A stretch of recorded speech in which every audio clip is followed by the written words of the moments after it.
bonus to claim. Damn. I have. Okay, so You could just people can never hear claim us now. And we'll go live in 3, 2, 1. Nice. Oh, brilliant. Everyone's icons light up. That's so nice. I'll just move Cedric's over just a tad. And I'll also move Diego's over just a tad. There we go. Perfect. Oh, that looks so juicy. I'm so proud of the layout right now. You guys can't see it, but anyone who's watching it, it looks great. Watching an ad. Brilliant. Okay. Well, I didn't get an ad. Oh, really? Weird. I've turned off ads for the channel. So. I got ads. Oh, weird. Enjoy that $0.25 I probably earned you. Woo, revenue! Marcus, you think your time's worth that much? No. Like, that wasn't even a joke. It's probably I like know. a fraction of that. I'll move this up actually very quickly. We can't all have 100,000 platinum, Craig. Jeez. Also, I think you made. How much of Craig's money did we spend on rings? I think we spent like 10 grand. Yeah, about. Oh. Quite a lot actually. Yeah, I have it on one of these. We have 3 tier 1 rings, 2 tier 2 rings left, So, and we made. and I think we made a tier 3 as well. Yeah, you I made. Yeah, I've written down here. Yeah, so you now own 3 level 1, 2 level 2, and 1 level 1, which you give away. So that was like 1,000. It was altogether 400, 1,700 is what you spent making those. 1,700 gold? Yeah, gold. Oh yeah, not platinum. I only work in platinum pieces. What is gold? That's He's like rich. I was epic. like, lads, I still have to be able to afford Star Platinum. Oh, no, but we needed this to fool people. It's a Also- good plan. Big brain. it is big brain. Also, we made a bunch of money because we beat up a dragon saber tooth, and me and Epic gave you our shares. I think, didn't you, Moss? Yeah. Yeah. Yeah. You got 1,500 out of that, so I think you're down 200 net. Potima has enlightened us with the fact that over the past 30 days, Yes. the Into the Multiverse has made 23 cent US in revenue from ads. From ads alone. That's less than 1 cent a day Crazy. just from ads. Just Making ads. money so easy. I can buy like so many sweets. You can't even buy a single Freddo. Fuck. I'm 2 cents off. Oh, they're up to 30 cents now, right? Yeah. All right. Probably higher. How much are Fredo's these days? Are we like talking like normal Freddos or like caramel Freddos?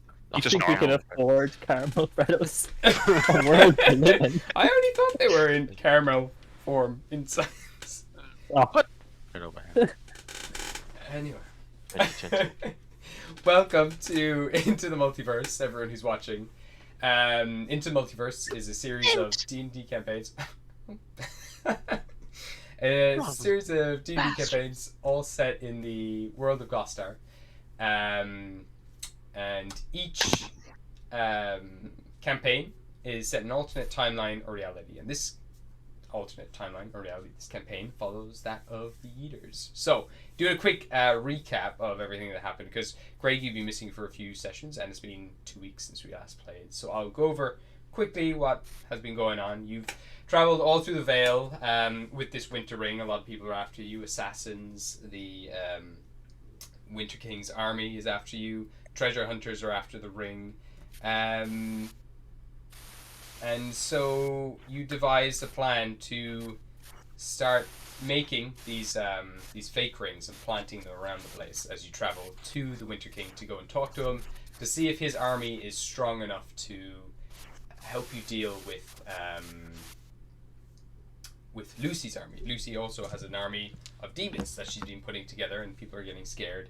And so both are going to start clashing at some point. You're going to see if he's strong enough to take her out, if he's kind of on the good side, or is he on the bad side, or what you need to do. But anyway, you've been traveling there. You finally reached Jotunheim after meeting a few actors and things like that, all trying to put together a movie. The first movie that will ever be made in Gostar. You helped them out. You destroyed a big saber-toothed dragon kind of thing called a Barriath. And you gave them one of the rings. You planted it somewhere. You hid it somewhere. And they're going to be searching for that ring in the meantime while you're gone, thinking it's going to be the Winter Ring. So that's another kind of group or party that's following you, that's going to be thrown a little bit. You continue traveling. There was a nice little montage between Ebic and Burr. Oh yeah. And their kind of relationship has been growing more and more, and developing, and it seems to be becoming a little more than just a bromance. And eventually, you all arrived in the town, or the small city of Jarlheim, as you finally got to Jotunheim, the snowy realm of Gostar. So you've left the Vale, which is the lovely old Celtic, old school traditional fantasy realm, and now you're in the snowy wastelands.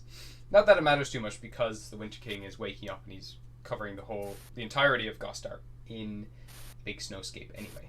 But I'll reveal to the viewers this map so they can see. There we go. Perfect. So, you have arrived here. I'm going to just do a little pan. You know that Jarlheim is famous for making shotguns.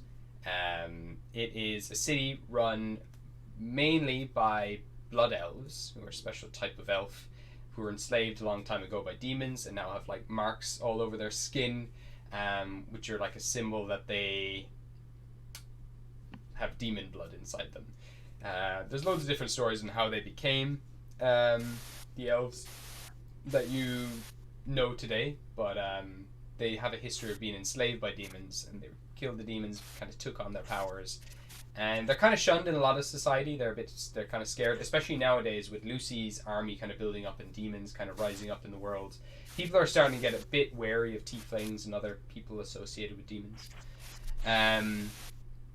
But this place, it is also a city of bathhouses, like onsens and the like.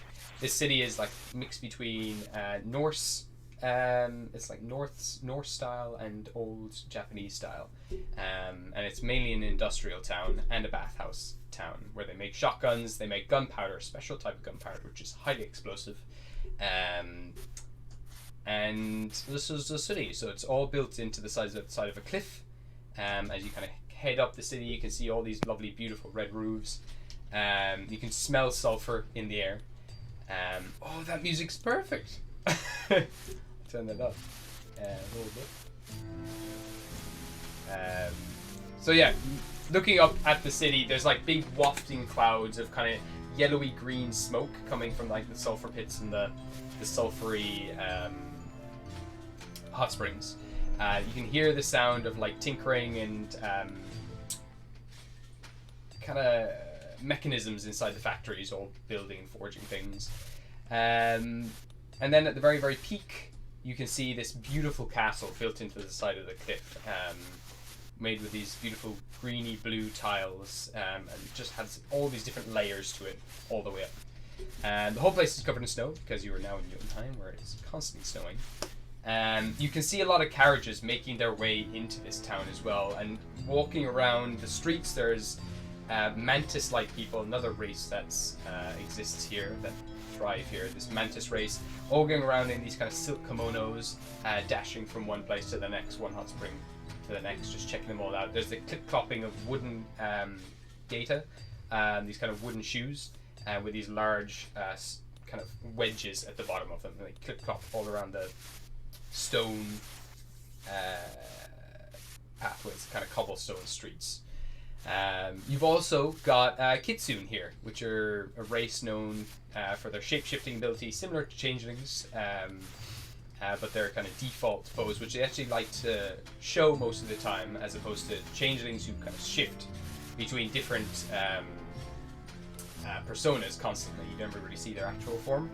Kitsune like to keep their fox line form. And they're also working around here. You see a lot of them kind of hauling carts, mine carts around the place and opening up their shops and inns the day as the sun begins to rise. So, what would you like to do in this town? Brand new town. Don't really know much about it. Up to yourselves. Nothing. I don't want a shotgun axe. Shotgun axe. Oh my god. I think first we probably find somewhere we can stay. Sure. If we're going to be here for a while. Find out some of the ins and outs of the town. Do's Yeah. and don'ts. Oh, we can get a hotel with a spa and like a hot tub. This is the Or bad hot episode. spring. It is Huh? going to be Is a that bad the- episode if you want. Yeah, it's the hot spring episode. Every spring enemy episode. has one. Every game, every anime needs a hot spring episode. Are there any guards around? Uh, Or like there. Yes. anyone that looks like they'd know? There's a few guards walking around. They are in kind of like samurai attire, which is made up of like reds and greens, and they all on their hilts carry a katana. At one stage, Joe, you would know the katanas that are made in Jotunheim are specially made. Is made with a folding technique, use folding metal again and again and again, so you get a really hard, sharp blade. So mainly katanas come from Jotunheim. And also on their hips, all the guards carry a shotgun, which is like this basic shotgun shape, but then it kind of fans out like a big kind of cone at the end. And they have one of those on their hips as well. You've got a few of them walking around. Oh, like a blunderbuss. Yeah, exactly, yeah. So I'll actually let me see if I can find, nope, okay. Let me see what I've got here. I'll kind of show a guard who I could use. Let me see what I've got here. I got a few guards earlier as a reference. I don't know. Oh, here we go. There's nope. Should be around here. Fuck. Anyway, a few of them are walking around. Oh, I assume you want to go chat to them, so I'll see if I can get one of their tokens up. Yeah, I just want to go up to a guard and kind of ask him what's the best inn in town. Okay. Let me see. Fuck. Alright, you know what? I'll go with just this guy for now. He looks fucking cool. Where was he? There we go. Oh, wow. He's fucking tiny. He's kind of little. There we go. That'll do. So, make it over to this guard. And you can see as well, like he's covering most of his face with a cloth, but you can see just below the kind of red runes underneath his face, and he's like, I would recommend the Vagabond if you're looking for other fellow travelers, but if you wanted something a little more low-key, the Armed Soup is a nice place to get away. They have beautiful baths and the like. But the Vagabond is a great place for looking for work for travelers and the like. The Armed Soup is a good one for just putting away the weapons and getting away from it all. I will say we are quite busy with the inns at the moment. A lot of people are here. There's a large meeting taking place at the castle.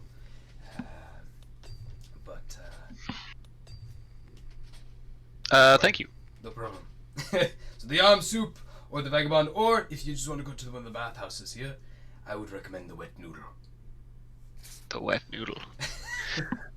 Oh, I two of my friends will be very interested in wetting their noodles if you catch my drift. Yes. Thank you, can do good, much. good sir. A lot of that in the Wet Noodle. Okay, goodbye. And he kind of nods and bows and kind of goes back into the streets, like checking workers and the like, just making sure they're not taking any shotguns from the stock that they're shipping out. But yeah, you can see a lot of wagons are coming in and out of the city. You can see some kind of familiar races as well from the Vale kind of coming along. In one of the carts you can see a couple of Minotaur driving the cart. A few gnomes in the back and the like. They're all kind of looking around with big eyes like they've never been here before, just taking it all in. A few of them are holding their noses because the air stinks here. Oh, Cedric's gonna be like living in this. He's just like, yes. Smelly town. Sulfur, I'm used to fire. Yeah, it's surprisingly warm the ground here when you make your way in as well. Like you can feel just a lot of snow is melting around this whole facility just due to all the underground hot springs running through. Well, yeah. What would you? Where would you like to go?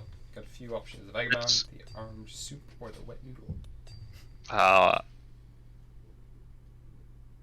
Well, I guess I'll turn to Joe and be like, Joe, financially speaking, I suppose you should pick where we stay. Looking around, asking around, the vagabond is a good one. Is probably the cheapest option. The armed soup is a little more luxurious, and then the wet noodle does have rooms, but they're primarily a bathhouse, or kind of like a bathhouse slash brothel kind of place that you can stay in for a night or two, but that would be more expensive again. Okay. I will relay this information that I've gathered to Joe. Just be like, so. Well, who is it wants to stay in the brothel? I was thinking more we could send Burr and Ebic there to. They seem to be having a moment in the camp. You And, don't send a couple to a brothel, Connell. I thought maybe you could get some private baths and maybe. Let's go to a bathhouse, they're not a brothel.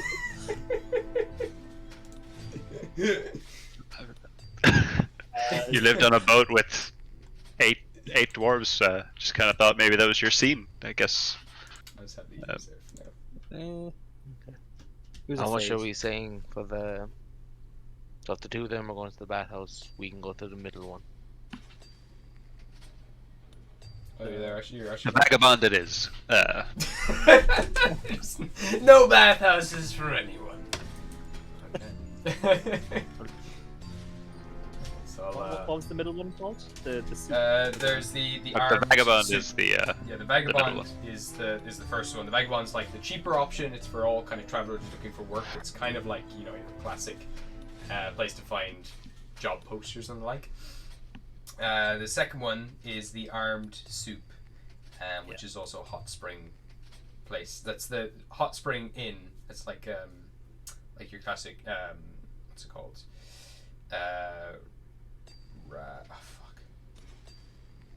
Fuck, I can't remember the name, but in Japan they're like the inns that also have hot springs. Yeah, bathhouses. And then there is a brothel slash bathhouse known called the Wet Noodle. To the vagabond. Vagabond. Okay. Turn to the guard and be like, excuse me, sir. Where is the vagabond? Yes. Okay. Right up the street. You continue on there. It's on your left, and you continue up past the factory. You turn left at the factory. This is the factory, the big warehouse thing. You go all the way along here, and the vagabond is right there at the very end. As you turn right, it's right there on the corner. Big sign. Enjoy your stay. Thank you. And never mind. I wanders off. I can't think what else to say. Like, that's kind of suspicious. You guys want to go grab a drink at the vagabond? I think we should go. Just kind of chillax. Just sit down. We can't spend too long in this town. Yeah, we got shit to do. We got gods to kill and. Okay. You know, the So, usual. how much is it for a room? For a room in the Vagabond, it would be. Let me just see the prices again. I mean, I love the way like we're all in terms of D&D, we're all pretty flush. Like we don't need Craig to pay for everything, but we're like, nah, he'll pay for it. It'd probably be about 5 silver per person. To store in the Yeah, I mean, bag. Wait, how many is there all of us again? So that's one electron. So there's currently 6 of you. You've also got a dinosaur and 2 horses. But Get up where the room for all of Alright. them. I'm I just will- going to. I will pay for my own room. Right, well, I'll I'm pay just for like going a to do shared this room anyway. between me and Burr. Why Um, isn't this? I haven't I captured will issue. put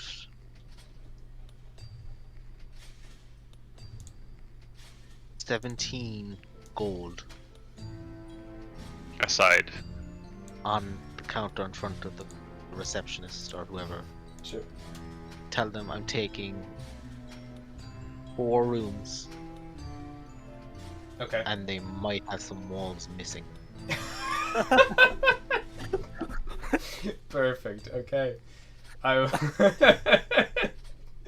give me a persuasion check with that. We can roll with advantage. I was about to say, if he's offering like 10 times the value. Yeah, of the yeah, room- yeah. Absolutely. Just out of curiosity more than anything. Just like slide a single platinum across the table and just like build another tavern. Pretty much.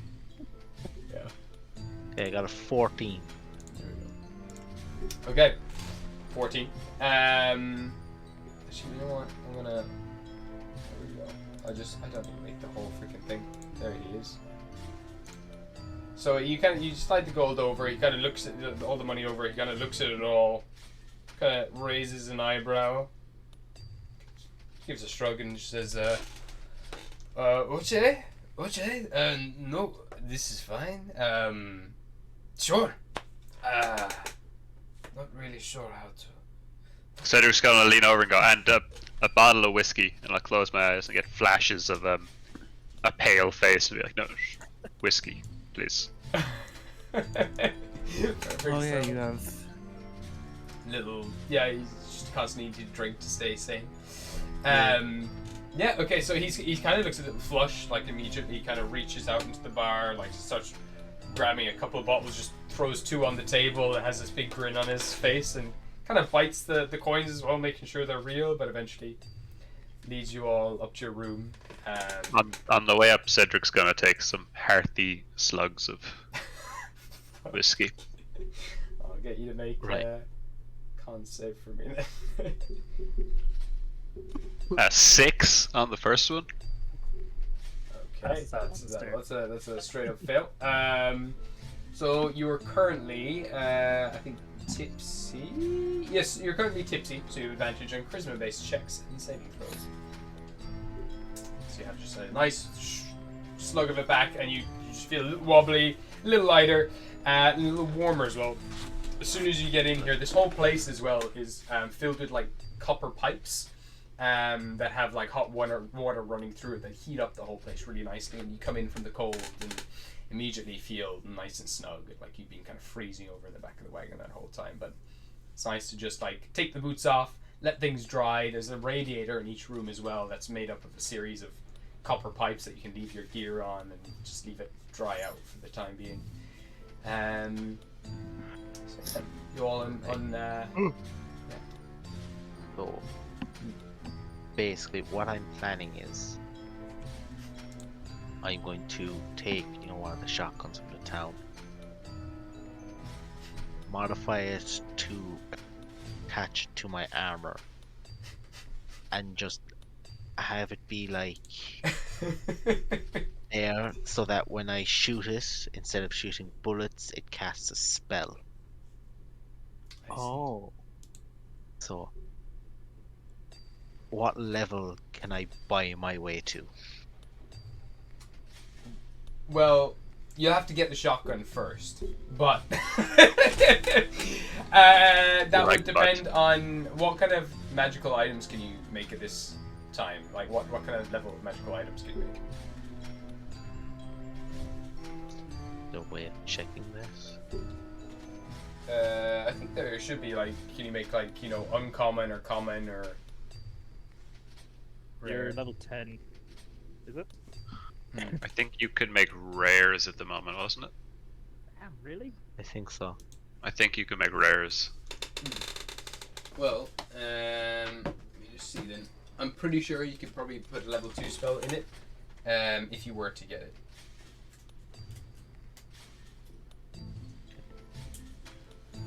Along with paying the money and everything else that would be required. of course, you'd need to get the equipment and the shotguns and everything else.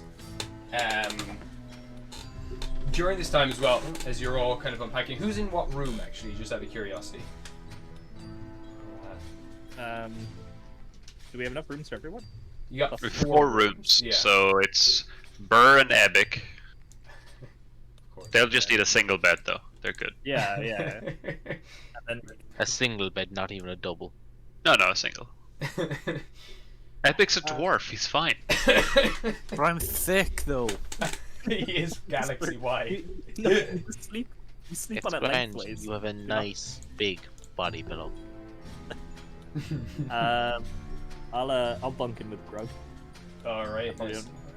Probably don't even need a. I'll go with Joe. All right. Oh, that's away the spare room Oh, I'll take my own room. So yeah, that's fine. I'll take my own room.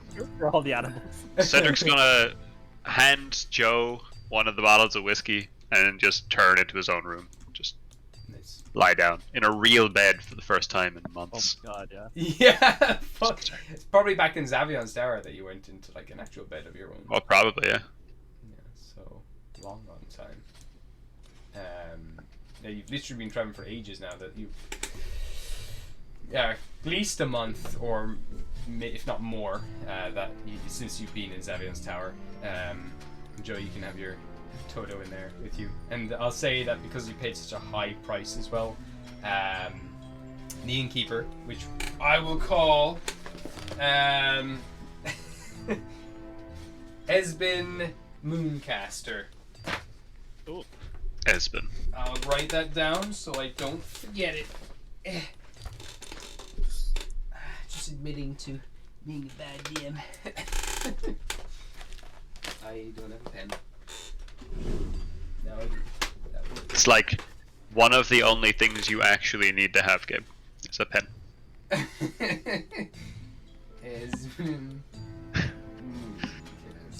Yeah, that's all I need. And I don't have a pen. Okay, so he takes the wagon. Are you leaving that magical crystal in the wagon, or what would you like to do with that? Because you've been hauling that around the whole time. Yeah, it's I just think there. we leave it there and we just warn them, don't touch it. Okay. They're gonna Mainly because that'll make them want to touch it, and then it won't be our fault when they do touch it. And we can do science by finding out what happens when other people touch it.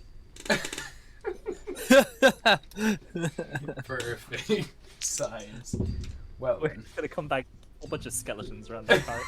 Wasn't me. I'm sorry. I know how it looks.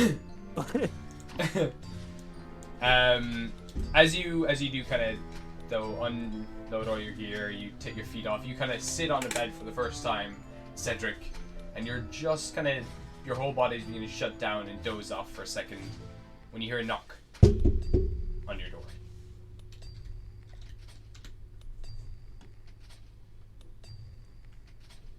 Oh, please be the hunking Goliath of a man and not the cool dark lady.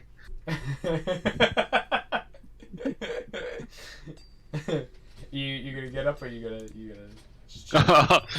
I take a little bit longer than would be expected, and then just kind of I'll get up and open the door. just as you I won't ask who it is. I'll just Yeah. open the door. as you do open the door, you're just getting up to go there, the just a second series of knocks, as you've taken so long to get to the door itself.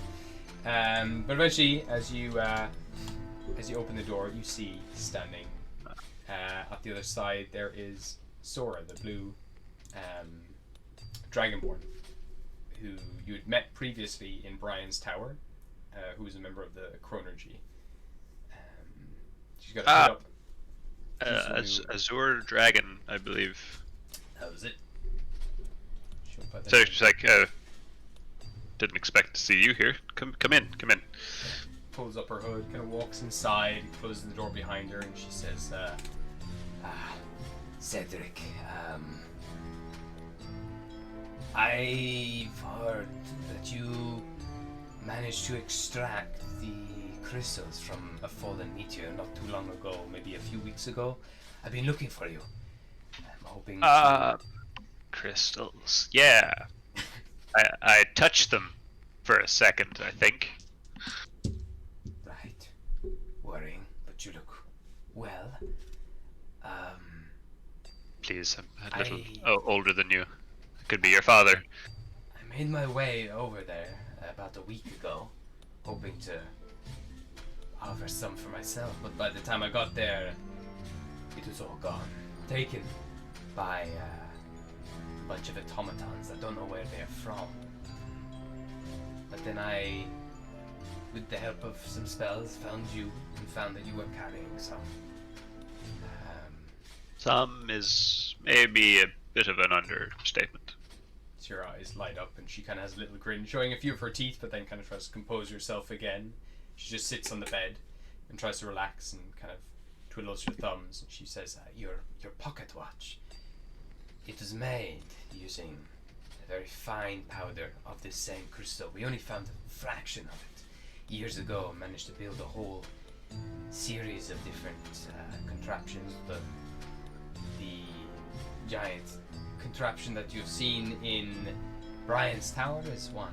We managed to put a few fragments of it and some dust in it to make the runes on that machine. But your watchers also use with a tiny dusting of that crystal. A huge fragment of it would be incredibly dangerous. I'm hoping... Cedric's gonna like open the bottle, just like take a little sip and be like, let's imagine. You say tiny. Let's imagine we have like, let's say 50 to 60 kgs worth. She's kind of looking down at the ground, like kind of rubbing her eyes.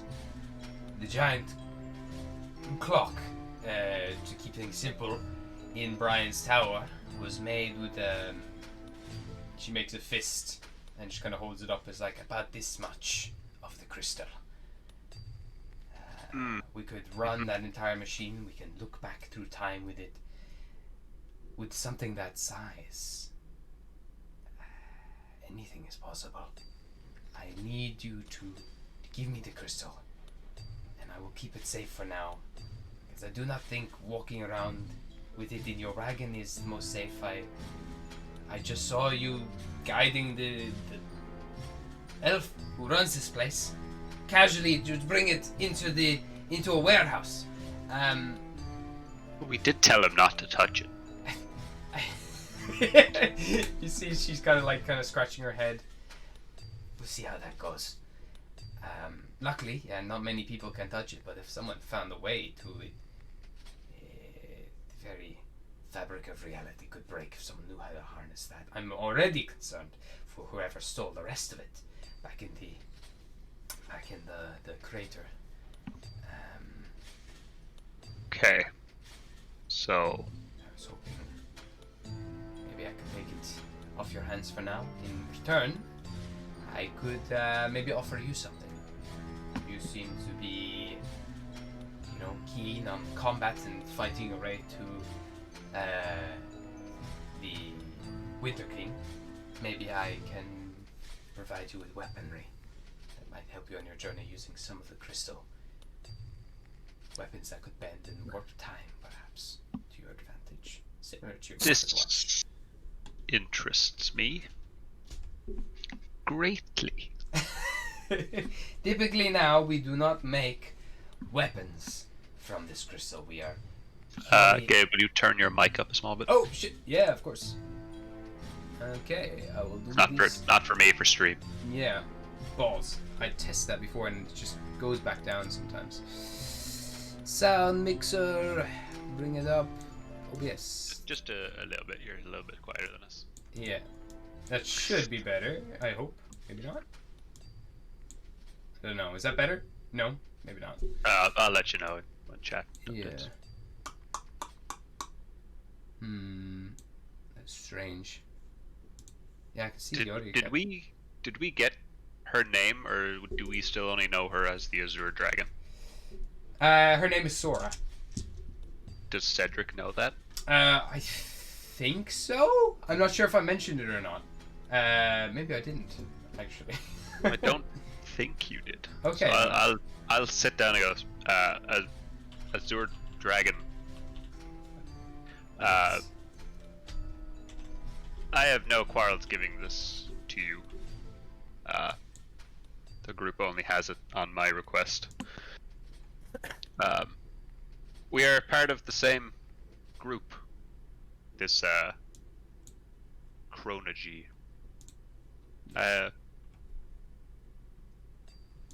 You'll know what to do with it much more than I will. So it's yours. Brilliant. Okay, well, you give me a list of what exactly you want me to construct here. I will take it to Hellforgers in Star Platinum, and he'll make you up some better gear for your challenges ahead. I will find you wherever you may be, and I will deliver them to you once they are made. Might take me a few days. You could feel free to settle down here if you like. Otherwise, you let me know where you're heading, and I'll try to find you along the way. Don't worry yourself, we're a capable group. Just make sure it's kept safe, and that the chronology know that the Black Tortoise is more than willing to help. Thank you very much.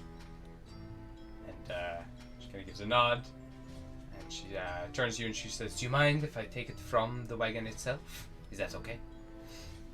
I wouldn't recommend touching it, but I will do nothing of the sort.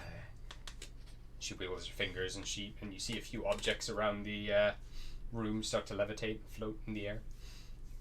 I should be fine. advisable. Yes. Okay. Yes, I will let the my friends know that it's in safe hands. Thank you. All right. And good luck with the politics here.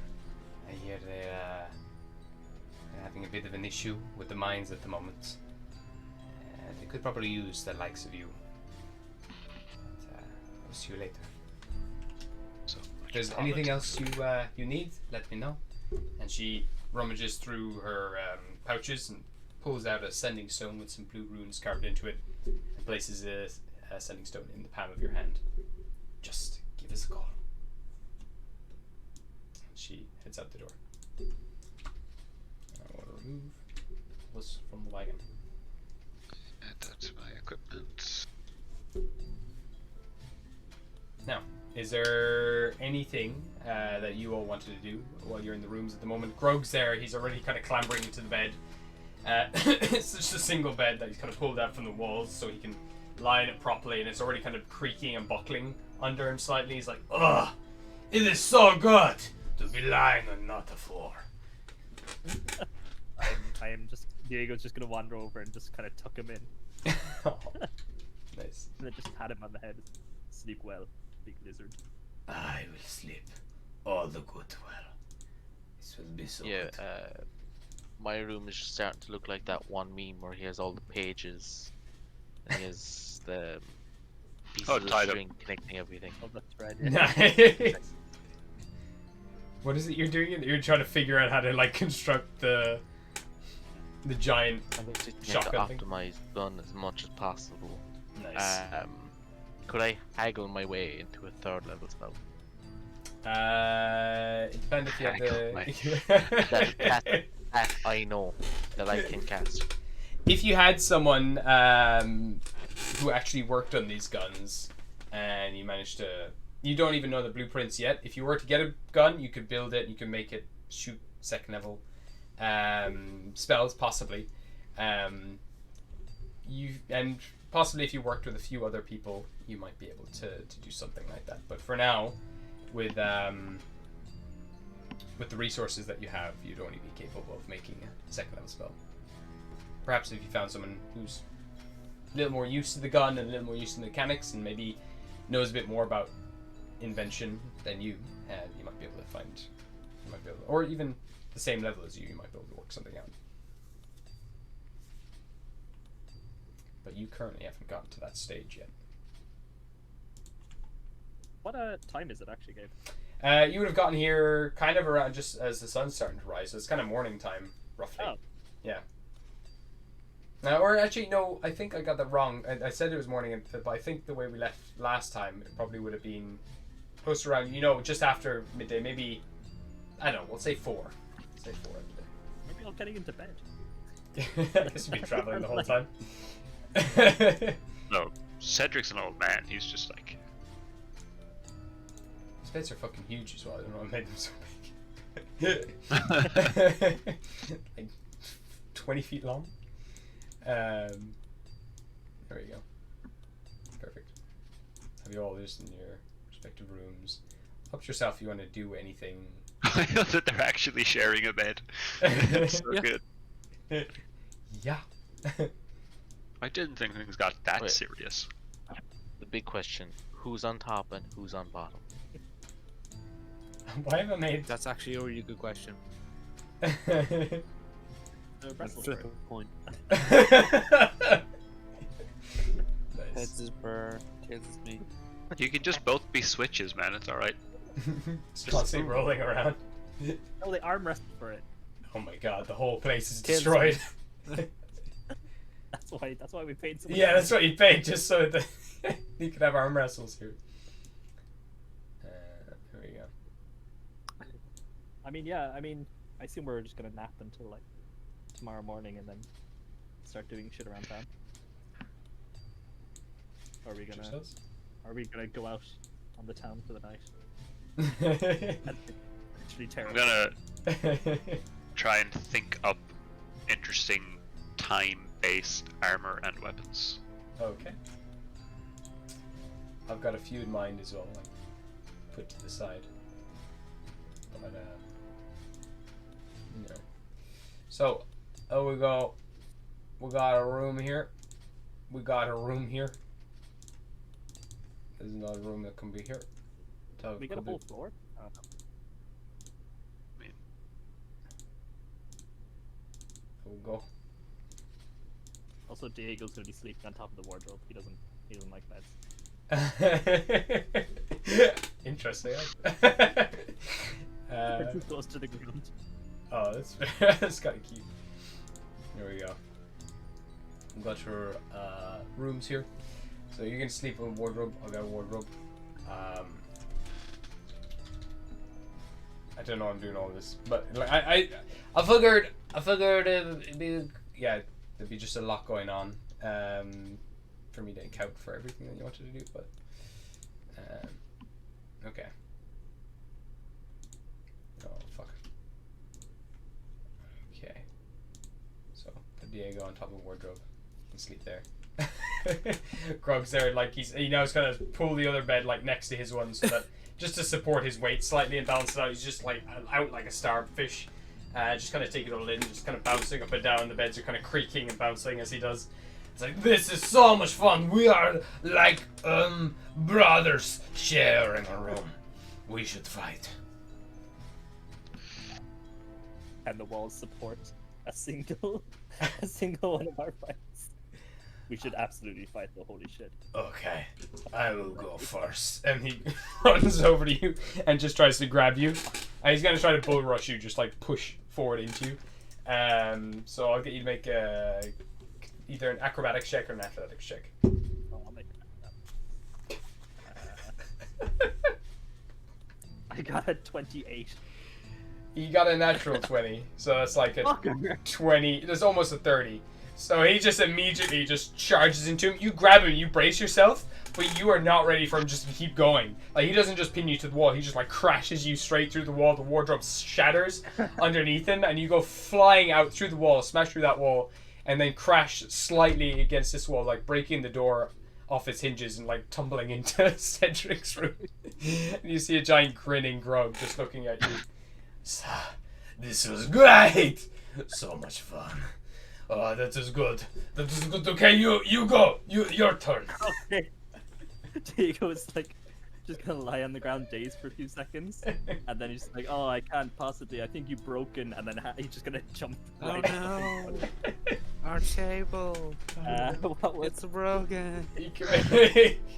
Whatever you like. Are you just charging him, or are you grabbing him, or what are you doing? Yeah, I'll make it fair. I'll just charge him. Is that athletics? I'll just try to tackle him. Okay, I'll try yeah. to sweep his legs. Okay.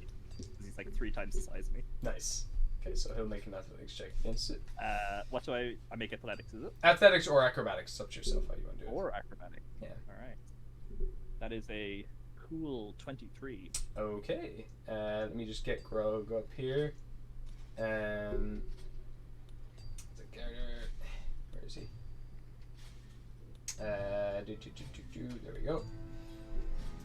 So he has an 18 altogether, 9 plus 9. So he just like you kind of do like a kickflip. You kind of break dance on the floor, like kick out his legs. He collapses down onto the floor. His elbow goes through the floor as he kind of brings himself up. He's like, "Oh, very good, very good. You got me, and I got you. We are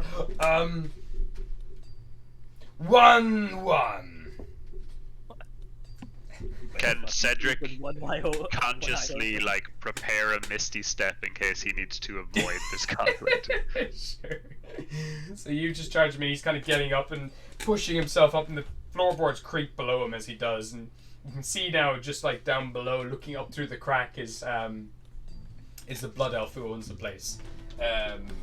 Just kind of looking up worriedly, like looking back down at the money, and kind of gives a sigh as he pockets it.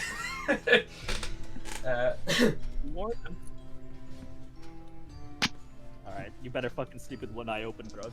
I'll get you. I'll make it 2-1. Alright. It does like a jet like forward, like showing all yeah. his teeth, and then eventually kind of hops onto the beds casually, and they just collapse beneath him. And kind of rolls around, pulls a blanket Making over.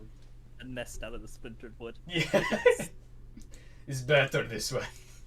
It's I like it this way. it's open concept. It's There we go. I'll just get rid of these beds. Put down some broken beds. There we go. Should ever seen Good old Grug. good old Grug sitting on his broken beds. Yeah. As a side little thing, I'm just going to roll a slide and just for a present to Burr and Oh. Epic. I'll get you to roll with advantage if you're making a gift for someone. It's a condom.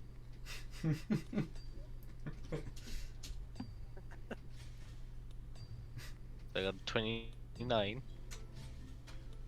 What are you putting together? So I'll Right, just I make need a little- magnum condom for my magnum tongue. Oh no. So what I'll melt some like plastic substance with a bit of elasticity to it. Oh no. And it's separated in different sleeves, like Yes. cylinders, and tie them off at the ends. And just like knock on the door, and slide them under the door with a little note that says "enjoy." After like, before he even like makes a couple of steps, you just hear creaking. Creek. Yeah. Moss, roll a performance check. I'll get you to roll. No, it's Moss. He's rolling Constitution. Well, you do that throughout the night. I guess first performance, I guess. So you do on that front. Can you charm the I tree? feel like we're going to take this joke too far. Maybe. If you're ever Out going of to 12. 12. It's casual. we're keeping It's it casual. behind Lord. Yeah, we'll literally keep it back close to it. But it's a nice Burr's kind of relaxed. He's happy out. Don't have to go into this too much if you feel uncomfortable. But yeah, you just slide them under the door. You've just casually made the very first condom in Gostar, which is quite funny. I like the way you just like just very casually just make all these things, like robotic arms and condoms and things that could be just mass produced. Talking baby dolls. I have like a couple more ideas for sex toys. Like It's, already? it's an unexplored market. Actually, can I go to the brothel place tomorrow with like a business portfolio? You know what? Give me an intelligence check for this and see what you can come up with. Actually, you know what? I'll get you to make a wisdom check just for his creativity. 16. 16. Create a whole plethora of different things.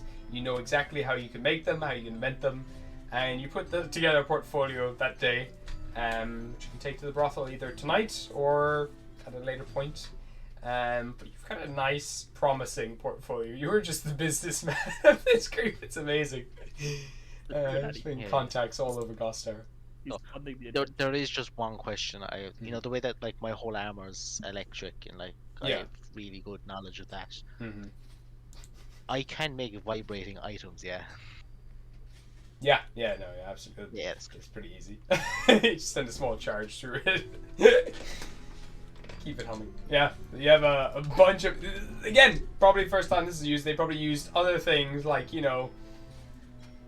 They haven't made anything like, you know, that's not made solely through magic. I like the way that you're actually making things for the people, not just wizards and other spellcasters. Okay, beautiful. So you've got a portfolio. Epic, I'm going to give yourself and Burr advantage whenever you're 10 foot beside each other on any saves, ability checks or saves Okay. that you want to make. Just because you are building this strong bond with each other, I'll say whenever you're in combat with each other. I'll to start off, I'll give you a +2 on any saves that you make next to each other. I know that there actually is a marriage mechanic in 5e. There is actually, yeah, true, yeah. Oh, is there? There is. Yeah. It's the spell that clerics can cast. ceremony. It's ceremony, yeah. Yeah, Might be and moving a bit fast. you get advantages Yeah. if you're close to the person you're married to. Okay, that's something I'm gonna have to. Work towards. Yeah. Yeah, there's a few months of relationship, I assume. Yeah, so at the moment, like, let me see.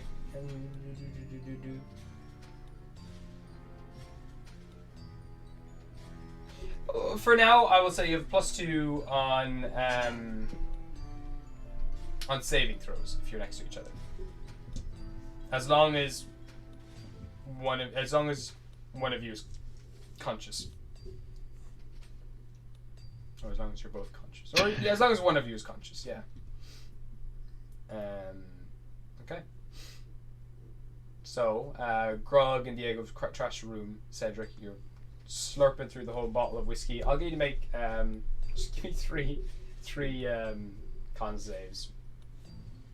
5, Okay. 22, which is a natural 20, Oh, nice. and a 19.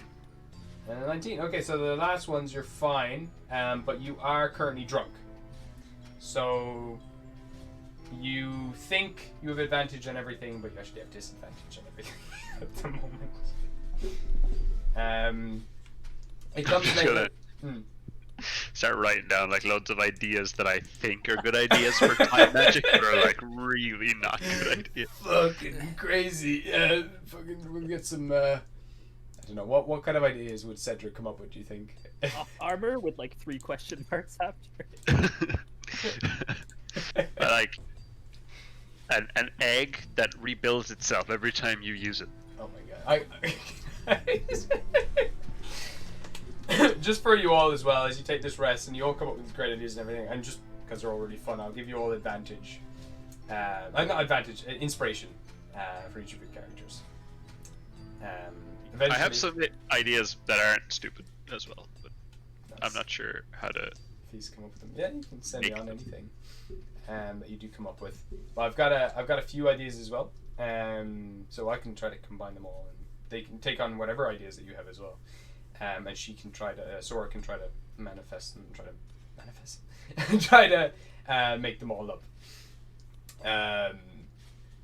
So you're all here. You're there writing down all your ideas in crayons.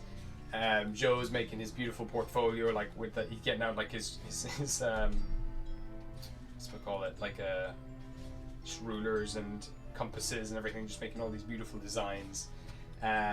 Ebic and Burr, you're having just a nice time together for the first time in a long time, where you're just alone, which is nice, and you just chat, you hang out, you do whatever you like. And Diego and Gro, you just get some nice training in. I think Burr and Epic also got some training in. Yeah. For sure. Just relieves any kind of tension that they might have had. So eventually the sun sets, and you now start to hear this hum fill the whole city as light bulbs start to go off and fill up the entirety of the city. They have this kind of electrical crackling to them, but now there's this amazing yellow glow that fills the entire city. As you look out the windows and you see more people kind of moving into the inn as well. They start kind of like clambering in, taking beds for themselves. There's a lot of kind of rowdiness going on downstairs now at the stage as well, as people start to gather around and start drinking. And you also start to hear some kind of angry crowds going through the streets as well, making their way past the inn that you're currently in, kind of making their way around the corner in the direction of the warehouse. A lot of them are in kind of miner's gear. All have miner helmets on. They're all starting to, this big group of them are starting to run through the town, yelling and just being angry. What would you like to do for the night? Do you want to spend the night here, or do you want and take a full rest, or do you want to explore? It's up to yourselves. I'd be up I for think some Cedric's explore. probably just going to pass out, Oh yeah. That's fair. pen in hand, still writing stuff. Just Cool. Okie dokie. Yeah. I'll leave it off. So I'll. you can explore go do whatever. stuff if you want, but I'm just gonna. Ah, nah. I have a nice nest built now, Splinters. And I might hit up the baths tomorrow and or do some shopping. Makes sense. Alright. Now, I'll just, okay, perfect. You can say now, it's, you sleep until morning the next day. As you make your way downstairs to the inn, there's a bunch of people passed out all around the place. You see, actually, I'll get another floor for this. Hold up. Do I have any presets? Tender looks at us like, Let me see. I think I have it in here. Where is it? Market Posh Smithing Tavern. There we go. Put that down there. I'll say Cedric would wake up earlier than everyone and just be like in the main area at a table, just attempting to comprehend what he wrote the previous night. Just like really going over it and be like, what the fuck? I remember seeing a picture years ago. It was a guy that got blackout drunk, but he's an engineering student, so he did the blueprints for a plane. While drunk. Yeah, everything, it would work, but he has no memory of it. Nice. Alright, there we go. And I'll go a door. I'll put a door here. Okay. So, Cedric. There, with all your papers and everything, just trying to figure it all out. And I'm gonna just send this to the back. I'll send you to the front. There we go. So they're there. We've got frickin' this guy.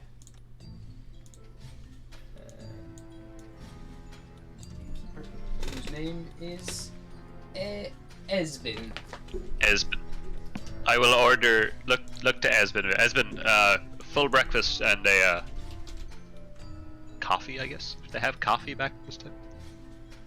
They do. It's a rare thing. It's just kind of starting to become popular. But they do start to export it from Schultz. Yes, one of those coffees. And I'll pay for these individually, knowing what the two lads did last night. Like, yeah, I'll just hand them the whatever, Perfect. 5 or 6 copper. Nice. I'm gonna see if he actually has any. He does not have coffee. Never heard of it. Sorry. But I will get you the rest. Give me no some problem. wake up juice. Wake up juice. Put put some. I can get some hot milk. Put some whiskey in it, maybe. That'll do. I don't make cocktails. I don't know. I don't really drink myself, but maybe you'd like this. Sure. Get you some hot The milk. whiskey is just gonna curdle the milk. And it's Oh gonna yeah, be it's gonna be look, listen, nasty. just go for it. Chunky. Oh, where's the freaking tokens that I had? What the fuck is that? Oh, don't worry about it. It's like a moose. God, I should have named these. There we go. This guy here. Have where's the freaking cow, dude? Wonder fucking cow. I'm just No. gonna run to the bathroom. Sure, I'm gonna look for some tokens very quick. So I had them here. It's not even that important, but I want them because I put effort into getting them for the game. Ooh. I think I've seen the Kickstarter for these tokens. They're cool. Yeah, it's 2-minute tabletop. They have this token editor feature and everything. It's great. It's really, really cool. Awesome. So you can change all the colors in them and everything, which is really, really nice. You can go in and just tweak and edit them to fit your game better. Okay, well, I guess it maybe didn't import, so I will just go. I'll go with this guy. Fair enough. I'll have to do. Yeah. Go to him. And I'll just get a bird.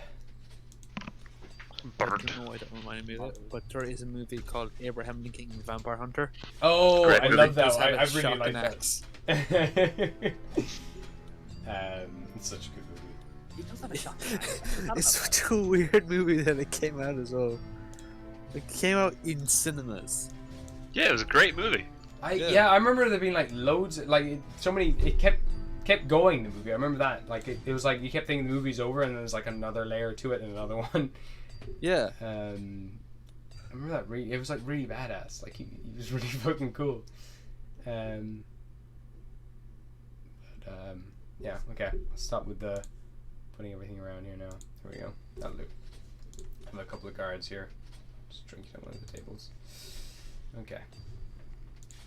So he eventually kind of brings you over your curdled milk and whiskey kind of drink. He's also cracked an egg into a cup with a shot of whiskey in it as well. Kind of puts them on the table, brings some bacon and some other food. Kind of brings a hot broth as well and lays out some kind of pickles and stuff on a tray for you and a big bowl of rice. He kind of gives you a nod and kind of makes his way back to his own desk and just keeps picking at his nails. So, why are you here at the at Jarlheim at this time? Where are you from? I've lived in many places, child. Young one. I'm here just for the group, just exploring. You notice as well, as you do say that, he looks younger than he was when you last saw him. Before there was a few kind of wrinkles and stuff like in the corner of his mouth and like on his forehead, but they're gone. His hair is also a lot shorter, as if he's gotten a haircut. But yeah, just a note. Sorry to cut you off. He's just nodding there. Just exploring. Never been to this end of the world. Figured I'd have a look at it before. Was Yep. all stampeded with the army. Yes, everyone here is getting more nervous for that. We have a few of the Minotaur and everything who are from what's the name of fucking town? From Your town. Greenwich. Oh, very My wealthy. town, man. There's a few who've come from Remenskilts, Orkyle. They're all coming from the Vale at the moment, looking for weaponry from from Jarlheim. We'll do Yes, I hear you make what, boomsticks. Yeah, boomsticks, shotgun. We call them our special type of shotgun is known as the shackle. Which gets its name from the creatures, which we make our explosive ammunition with. But anyway, I have one of my friends above will definitely be interested in learning more. sure. So is, More interested in time myself. As you can see, I'm running out of it, so Yes. Well, maybe you strange to could, think you get interested in.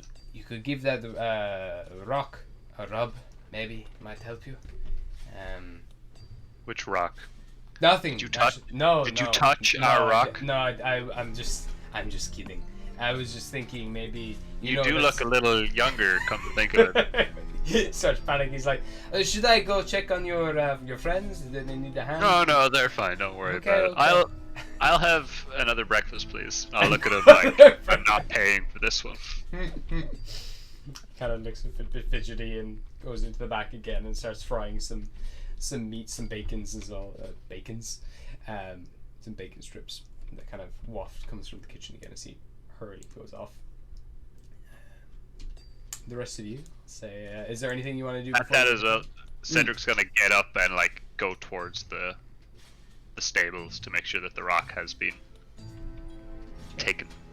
And I'll send a quick message on the sending stone as well, like, you have the rock, yes. Yes, thank you very much, Cedric. It's in good hands. I brought it back to my tower last night. I've been in contact with the Hellforger, and he's happy to make some weaponry and gear for your friends. Unfortunately, I will not be able to spare a lot of this crystal, but the amount that I can spare, I can make you a piece, one item for each of you and your party members. Cool. I'll get back to you on that. Thanks, fam. Okay. You're talking like you're texting her on the sending. I like that. No, you should have said new sendings to who this. Colon bracket. Amazing. She sends back just like an awkward drunk face for no reason. Just. I will walk back to my table and await my. It's already Next a breath. tray, a big plate, a big stack of like of bacon and eggs. Some sausages as well. There's another pot of soup that's been put on like over a low candle just to keep warm. It's kind of like a miso broth. There's a couple more bowls of rice put on the table. This guy's really overcompensating for having rubbed your Wise rock. man. Okay. As you are eating away, you get a few kind of glances as well in your direction. Just people kind of sizing you up, looking you up and down from the table here. But then you also have a couple of very drunk-looking bards over at the other table, trying to recover from a hangover. Just kind of like poking the hot drinks that they've ordered, just kind of stirring them with their fingers and kind of giving them a suck. Hair of the dog. Yeah. What will the rest of you be doing? I'll brush some splinters out of my feathers, and I'll be like, I'll shake Grug awake, and I'll be like, you want some fucking breakfast? Yes, let's go eat some people. Let's go eat it. I will go hunt. I will go find a big Grug, it's horse. fine. Grug, we can get someone to hunt first. We don't have to hunt anymore. I miss hunting already. It's Like no fun. says, you can hunt if you want, but I'm gonna go get some. I'll go bacon try or and oatmeal. find something to hunt, maybe. All right. Can you just make sure it's not like sentient? Okay. I don't know this word, but it. If it talks, don't kill it. So say hello and then kill. As soon as you're saying this as well, Say he's hello already and then kinda- kill. he's already. Be polite when you murder people. He's already kind of sniffing through the air as you're saying this, and he kind of like pushes you aside by the shoulder. And he's like, "Wait, I found something very delicious in the air. Just goes on all fours and starts crawling down the stairs like a dog. That's very Yeah. good. Grand. We'll stroll downstairs. Hello. I'm here for the sentient food. It's not sentient. It's fine. Yeah, have some sentient bacon. It's great. Help yourself, Grug. I feel like we probably won't have an issue with food, and I'll like turn very old manly and like look at the bartender. Like, we won't have an issue with food, right? Nope. Food is going to keep coming in and out. We've got all the bacon, all the meat. I'll then look at him and go, I knew I liked your haircut. Just stare at him. Thank you. Just got it last night. Just kind of sighs. Brings out a few more plates of food. Okay. Is Epic and Burr heading down, and Joe? Or you Yeah. Cool. Bring you back. But I'm just gonna excuse myself to the bathroom to check myself for splinters. Oh god! Have you also destroyed the room? No, not fair. for a different reason. I see. So you head out to the little dwarf's room. And just check yourself. You're good. Oh fuck yeah, he's made of. Okay. Yeah. That took a while. He's made of wood. He's literally a pine tree. That's what the creaking was. You're gonna hear Cedric like, but Diego, why would I have written egg? It just says egg. I have egg. It says egg 4 times in a row, and then like 3 questions. I don't get it. Also, these notes are just titled "Time Shit Armor." Yes.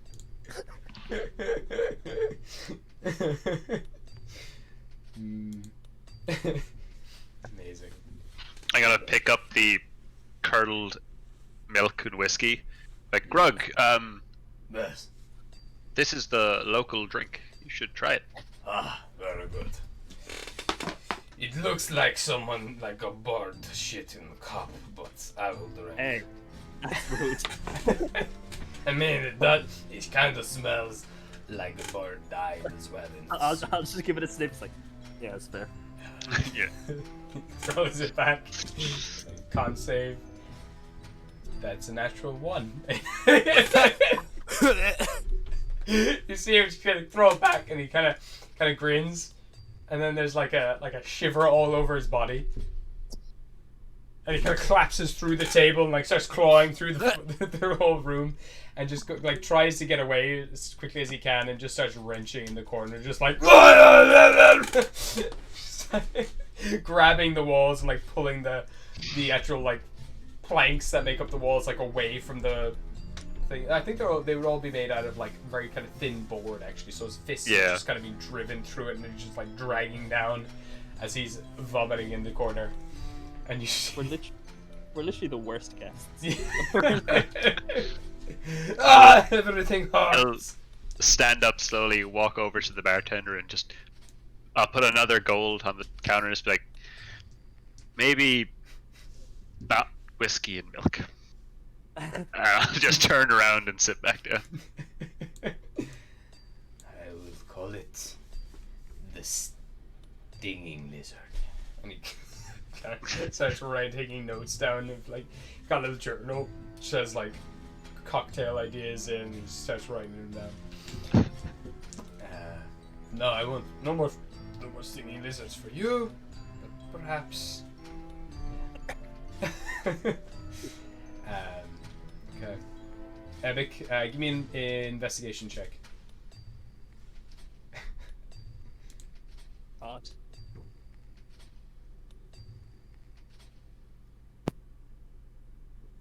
Ooh. 3. A 3. You're kind of hurt. You kind of sore all over. It's hard to pinpoint where anything is. You pull out a few splinters, but like you're sure there's definitely some stuck on your like leather like skin somewhere, but hard to find at the moment. But yeah, eventually, a little defeated, a little achy. You kind of make your way back to the others for some food. You kind of sit down. It's sort of sit down. Yeah.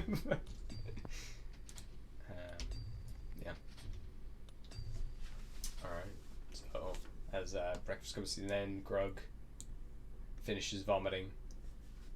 It's up to you where you'd like to go, what you'd like to do, if you want to do some shopping, if you want to go just explore the city.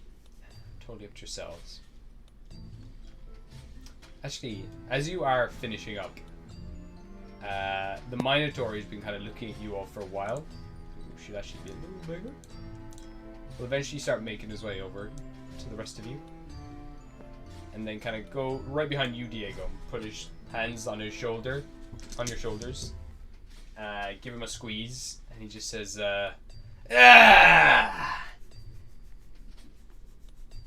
Diego, how's it going?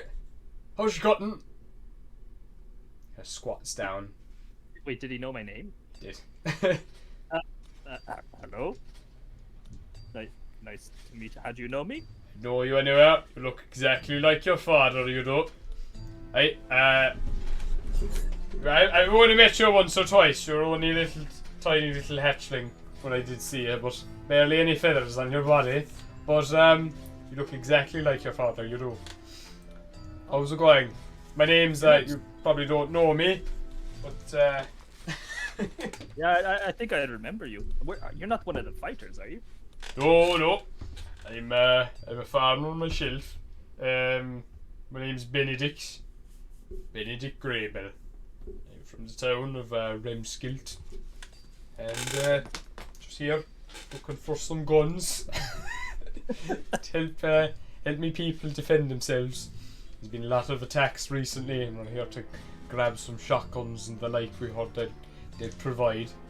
But no.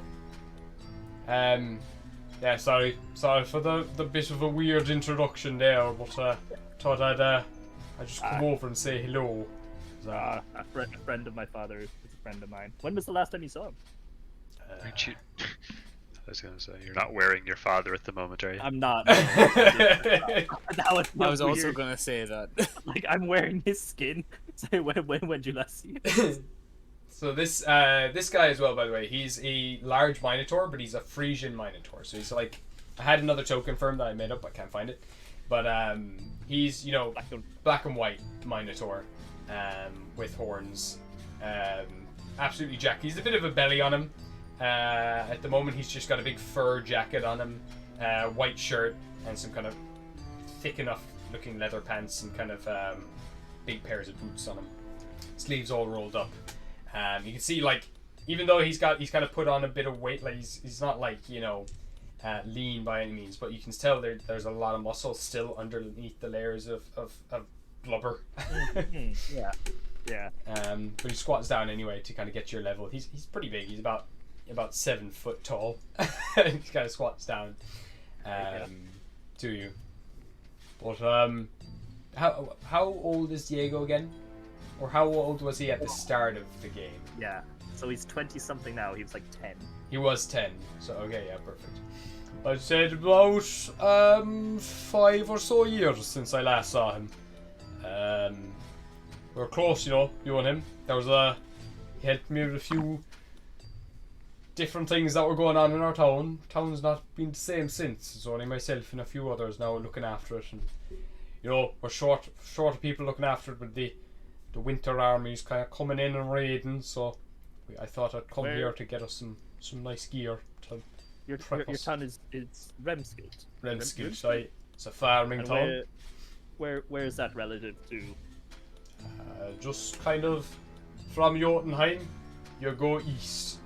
Just from this city, you keep going east, and eventually you'll get to Remskilt, a little farming town, just north of Star Platinum. I'm sorry to hear you've fallen hard times. Not to worry. hopefully now they can get these sorted anyway. They're it's a little tricky, they're saying. They don't have the supplies. There's something going on with the mine, but hopefully we'll have better answers today anyway. We're meant to be going up to the castle and having a talk with them. But a lot of the miners are unhappy. There was a bit of frantic stuff going on last night. I think a few of them burnt down the factory. So yeah. Oh. Yeah. It's all a bit haywire at the moment, but hopefully we can get what we need. Well, what did you say your name was? Sorry. My name's Oh, you have to reach into your notebook. Benedict. Benedict. You Yes. can call me Benny. Benedict. Well. I'm slipping into a Kerry accent as well now. Well, Benny, I cannot promise anything, but I will take a look at the mining issue. I don't want to blow my own horn either. We have a bit of pull between us, but and I'll put my hand out to shake his, and I'll palm 5 gold to him, and I'll be like, take care of your village. Give me a persuasion check. He's not gonna take the gold, is he? No. He's Classic definitely- Irish farmer. He's not gonna fucking take this. Yeah, I got a 7. 7. He's puts his hand on your shoulder and just slaps this back down into your chest. He's like, don't need none of that. No, you keep that for yourself. You're absolutely grand. You're let me hear, Benny. If anything, I'd be giving you a few bob now to be looking after yourself. That's what I should be doing for what I owe your father anyway.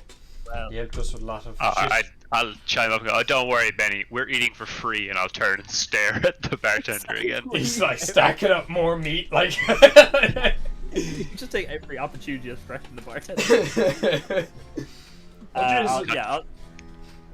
He touched yeah. my stone.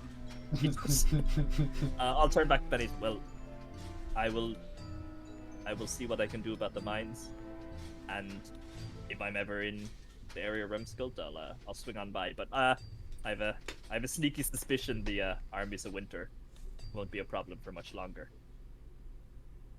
What is that? I was doing a thing, Benny, where I would just kind of leave it hanging.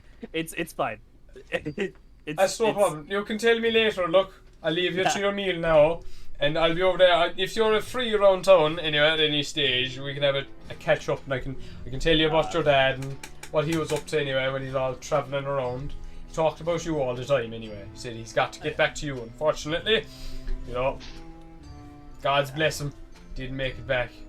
I heard. Yeah. I know he's. Your tact is excellent, Benny. Suddenly lost all his skin, he did. Feels like he's still with us in a way. Blown straight off his body. Oh, for Craig, Diego has a cloak that is the skin of his dead father. I made a deal with Ramshacks. Yes. Yeah, It was, you missed that, and we didn't explain, so none of this made sense to you. it was not a good deal. I never thought I'd want to see a fucking hairy mite. Kind of sits down again, and there's also a small Frisian, what looks kind of like a furbolg, sitting beside him. It has kind of lilac patterns instead of where would be black patches. They're kind of like a lilac patch, and the kind of white is also a pale pink. He's also sitting down beside him. He's got a little pot belly. Kind of already he's stuffed after eating a bunch of food. Kind of looks up at the guy and kind of gives him a pat on the arm. Points over to you, Dig, and they start kind of chatting about you over the side. And there's also an older, what's it called? Not Aarakocra. No.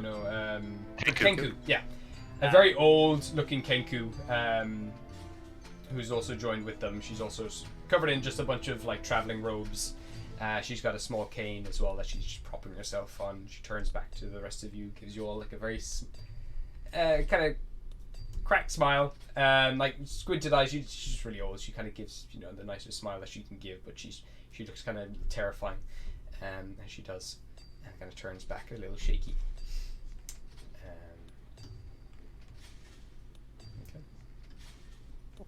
More food is all thrown onto your plates, just keeps coming until eventually he's out.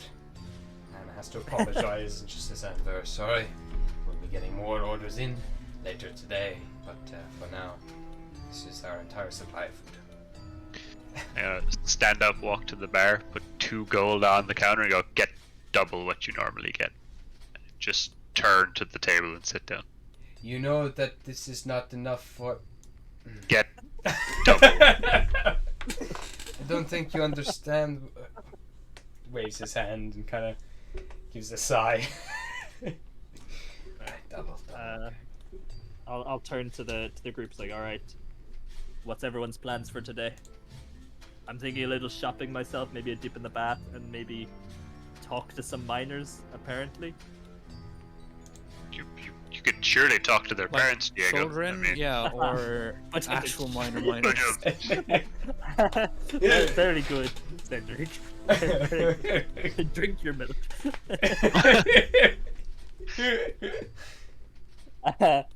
Yeah. Apparently, there's something going on with the miners. I saw them having a bit of a riot last night, and apparently they burnt down a factory. So I mean, Won't be too happy about that. and apparently it may have disrupted the production line for all the guns and shit which we want to buy. I've got my guns right here. Just flexing old man arms.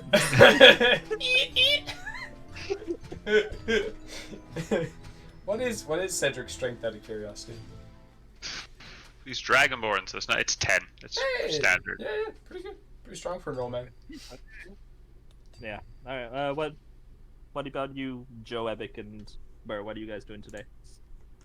Or planning on?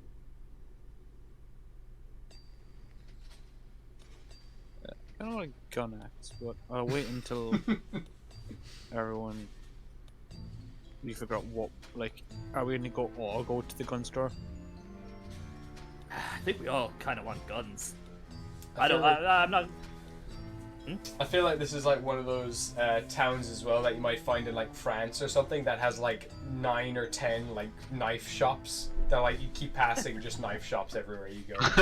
But it's just all gun shops. Yeah. I think Cedric's super interested in. He already has a gun. Do you? I do have a gun, yes. What? Yeah, one of you have a laser pistol. Craig has a laser pistol. Well, And Craig, I You have a have, rifle. You have your musket, don't you? I have a rifle, yeah. You did get a musket. I have a hunting rifle. That was it. Hunting rifle. Okay. Well, do you guys? I'll tag wanna- along and explore the city. Yeah. Do you guys want to hit up a gun shop, and we can maybe see about? It's the These most miners. American thing you've ever said. Stroll on down, pick myself up the. There, gun shop. Get some fucking shit guns. Shit guns. What did I just say there? Fucking whatever. All you're really missing is a racial slur. Oh, wow. That is true, but we're streaming, so let's not get racist. Yeah. God. I'll turn to Grog. Say, Grog, a gun is like a stick, and you point it at someone, and then they die. Okay. Let us get the dead. Yeah, stick. I saw your eyes kind of glazing over, and then I was like, I know what. I will get so many sticks. I like this word, gun. Alright. That good with everyone, or do you want to do something else? Okay, we're going gun shopping. On the Gun gun shop. I probably won't buy any guns, but I don't think I need a gun. I might buy something else though. yeah. Okay. Maybe nice. So, I'll sheepishly turn to Joe and be like, Joe, can we have our We have our allowance. can we have our allowance? Can we have money for sweeties? All the other adventuring groups have their allowance already. Right. You each get 2 platinum pieces. Oh, Oh yeah. yeah. I like to think Joe says this as we're like leaving the bar and everyone turns and stares at him like, what? So we're like huge, like rift adventurers. We're walking around, Joe. And then, like, by far, the smallest one there. Like, Mhm. everything's probably shorter than me. But I'm like a fucking twig. Yeah, like weirdly enough, Epic is actually smaller than you. Yeah. But, like, you're wide, and I'm just a twig. Yeah. A pure mass, yeah. Oh. Out of curiosity as well, did we say platinum piece is 10? 10 gold? Yeah, I think it is. Yeah. Yeah, cool. Yeah. Nice.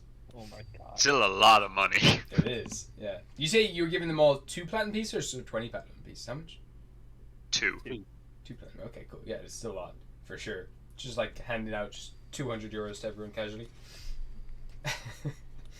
Oh, I'm gonna Yeah, me in 10 years. congratulate you on the whole condom thing. I think it was great. Worked a treat. Saved you from the majority of splinters. So you're kind of heading downtown. As you do, you see a bunch of smoke kind of rising up from the factory building as you pass it. You can see there are some unconscious bodies just outside it as well. A lot of town's guard. There's kind of people in the samurai armor are posted all around outside of here. Kind of clearing people out, like cuffing people, and bringing them away. But you can see a lot of it has been smashed in. They're still putting out little bits of fires here and there, but the place looks like it's in bits. But continue on. You can. Fucking Grug does never follow. Make your way down to like a small shopping district, and you can see there is one place there called the Hot Shot. And you can make your way inside. But the guy who's at the front till is currently just flipping over a sign from open to closed. So I'll get him now. He's a... Where's his token? It's early in the day though, right? It's like... Yeah, it is. Hold up. Oh, wait a minute. He's got goggles. Where the fuck is he? Not that one. That's a kobold. There's also an elf with goggles somewhere. Ah, there he is. Way. Ah. And you see a blood elf. He's kind of like, he's starting to like turn off the lights and stuff, flip the sign to close, and he starts to make his way out of the door with a sigh and kind of turns to you all and just kind of rubs his eyes. I'm very sorry. We are out of guns. For a while at least. I was the last shop to sell out this morning. Another crowd came from the Vale last night. They bought us out and took the final shipments just a couple of hours ago. Upset about this. Yes, well, out of business for a while. Yeah, but I mean, how often can you say you've sold out of all your wares? Yeah, it's true. But recently, over the past few weeks, few months, I've been selling out stock almost every single day. But now, things are changing around here. Unfortunately, we the mines they're in shit. Recently, the don't know if you've heard, but the miners they uncovered a nest of hideous monsters that have been just filling the mines. And unfortunately, because most of our weapons are highly explosive, we cannot bring them into the mines because we will just blow the whole place up. God damn it, Gabe, you nerfed me so hard. He's 6 steps ahead of us. This whole city is made for you guys, especially. This is my love letter to the Yeeters. But he says, but it's okay. Hopefully, we'll be able to bring some of the soldiers from Rimgroff down here, but they won't be here for another few months. They're going to help clear it out, and we will supply them with weapons to fend against the Winter King. But hopefully the Winter King is not taken over by then. In a couple of months' time, he's already raiding so many places at this stage. We're surprised at how quickly his army is unfreezing, but I'm talking too fast. Talking too much. For now, we are closed. Don't know what I can tell you. I don't know when we'll be open again, but... Have you a personal collection we could perhaps purchase from? I have my two beautiful babies here, Ebony and Ivory, and I will keep them on my person at all times. Because I do not know when I will be attacked. I will not be selling them. They will never be separated. How many gun stores are in this town? About 32. And all of them are sold out. I'm gonna turn to Joe and be like, how badly do you want some guns? Because, I mean, he just said there are 31 other shops that will be stocked eventually, and he does have 2 named guns on his hips. You can't say that with an earshot. He's kind of like, excuse me? Can I turn to him just like, hypothetically, where would we go if we want to take a look at this mining problem? Well, I know that at the moment the mines, they are closed off. They are guarded heavily by the Empress's guard,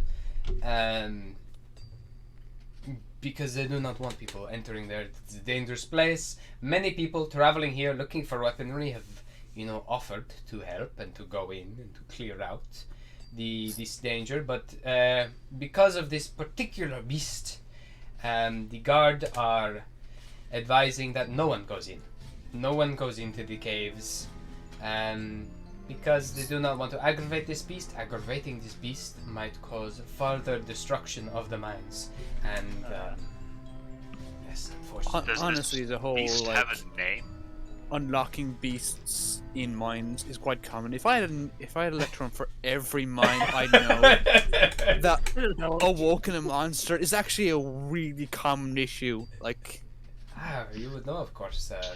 Yeah. Not to say, oh, because you are a dwarf, you would know these things, but I know that you have a lot of experience with, mining and all of that, I'm sure. Maybe you have some ancestors. Makes racist comments towards my friend. no, it's super common. Like, we woke, like, a dragon, but it had, like, 8... How many heads does Tiamat have? As you say this, 6. I'm gonna slowly turn to him and be like, shut up. Shh. What? Tiamat has I think 6. 5 heads. No, 5. Sorry, yeah. 5-headed dragon. Yeah, she was a total bitch. You mean Tiamat like the deity? Tiamat? I think her name was Tiamat. Oh, Tiamat. She put a lot of pronunciation on the mot. We mainly refer to Tiamat as Gaia here in these places. Oh, I hope she's less a bitch in our one. But you're speaking of the monster. I myself have not heard of any names. I'm trying to keep this all on the low, but maybe someone else might know better. I just rolled a 1, so I do not know myself. He's no chick, no. You ain't no chick, no. Only. But Okay, if you wanted guys, to find we more really need to get information- Chino back. What you know of this place? Yes, let me tell you. Like, we have the rod, waiting, but we It just has never charged got up. around Yeah, to it. it's on 5 charges now. It's gotten That conversation would start with, "Hey, Chikno, you ever been here?" He's like, "No, never." "Tell us what you know about the place." And he's like, "I know everything." Very well read. It seems like we have to go talk to the Empress about this situation. Yes, Yeah. possibly if you want to. I know that a lot of leaders from all over the place have gone to see her. Does she take counsel with random adventurers? Yeah, probably not. But You'll give us a recommendation, though, right? give me a persuasion check. we walk up to a random shop owner. Hey, can you 15. Wait, what did you get? 15. 15. He's like, well, you know, I am one of the more well-known shopkeepers here, but you know, I don't think my word is any good. Why would she want to speak with you? What can We you... have a particular set of skills. Looks at you all, looks at the tree man, looks at the dwarf with the giant axe on his back, the Arako crow with just like this massive guandao. All of you are absolutely jacked. Even the old man is a bit jacked. Guy in a robo suit, 9-foot tall lizard, and you with all your staffs and magic items, and he kind of gives like a slow nod. I'm sure you are. You look like you are quite the talented bunch, but and I would be happy to sell you guns as soon as I have them. But maybe you can sweet talk your way into the Empress's place. I know the guard are always happy to take a bit of coin. They all were mercenaries once. Wait till we tell the guards that you won't sell us guns, you're a racist, But- and now you're saying they'll be bribed. I'm Hey, sorry. okay. At that, I'm gonna turn and just start walking off. Okay. He's just kind of like a bit dumbfounded. Leans up against the wall and has like sighs and pulls out a cigar and just starts smoking. Oh, jeez. Do we have anything that we can use to like prove that we're good at our job? Not really. Well, I do mean, we have like? I actually don't think we have anything Yeah, that's we've no. kind of like proof of power. I have the stopwatch, but I don't know if many people know about the chronology. We have the eyes, but also We cannot showing show them people to people. the eyes is kind of never a good thing. We should have taken the head of like the Ballarat or something. That would have been easy. We had so many heads that we could have taken. We need to polish up these heads, these skulls. We should get a bigger bag of holding, but specifically to Just put for heads heads. of things we kill in. Yeah. I mean, like, here's the Hydra, here's a snake god, here's another god that we killed. Like, that's DP. Bag of skulls. It's pretty good idea. I like that. Yeah. Can I turn back to him and ask if the Azure Dragon means anything to him?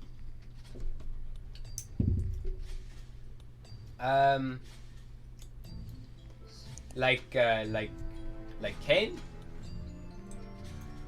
Ken? Cain? C-A-I-N, Cain? The Faelord of Olympus? No?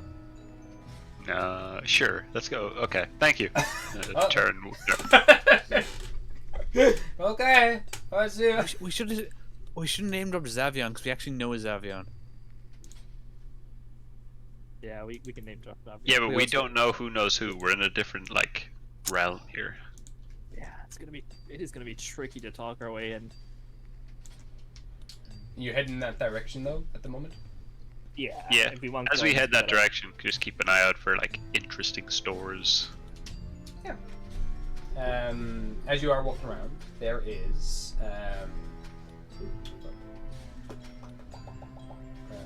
Craig, could you use your like Star Platinum membership to like get us in? 'Cause that's got a bit. Sorry, of I fun, was kind of away there.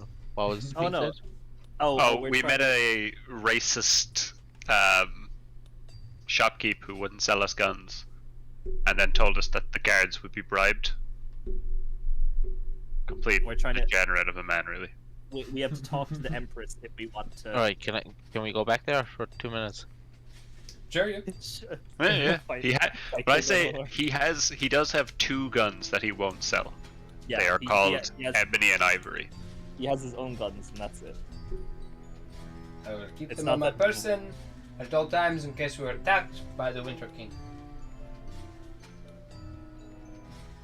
Okay. I'll walk up to him and ask him about the two guns. What are you asking? What do they do? They shoot people who ask too many questions. When he says that, can I cast Cause Fear? What? No. So, I just want him to be frightened of us. Okay. So he You're has to a make bit a wisdom saving I need throw? a wisdom saving throw, yeah. Oh, he rolled a 6, so that's gonna fail. He is frightened of me. Okay, he's just looking at you, kind of trembling. They shoot things. They shoot monsters. They shoot people. And they usually shoot and they kill. okay. So, you're a bit of a tradesman, I take it. I am, Be and fair I'm to not say. selling my guns.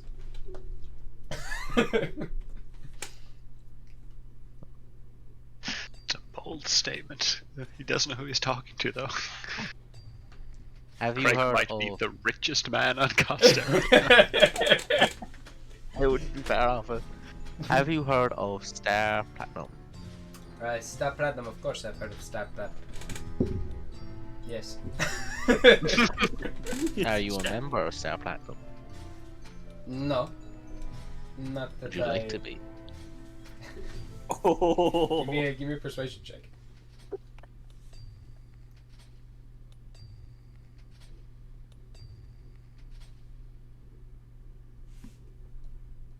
$18. 18. Kinda gives a shrug and he's like, what can you do to make me a member of Star Platinum? I'll just like press a button on my armor, which like opens up a flap that my little Star Platinum badge Nice. is just from. So you kinda And, lift up the goggles. Just look. Fancy. Very fancy. And then I'll take out a piece of paper and begin writing. Okay. Well, how about you give me that membership when I have guns to sell again? And I will give you one of my finest wares for free. How about that trade?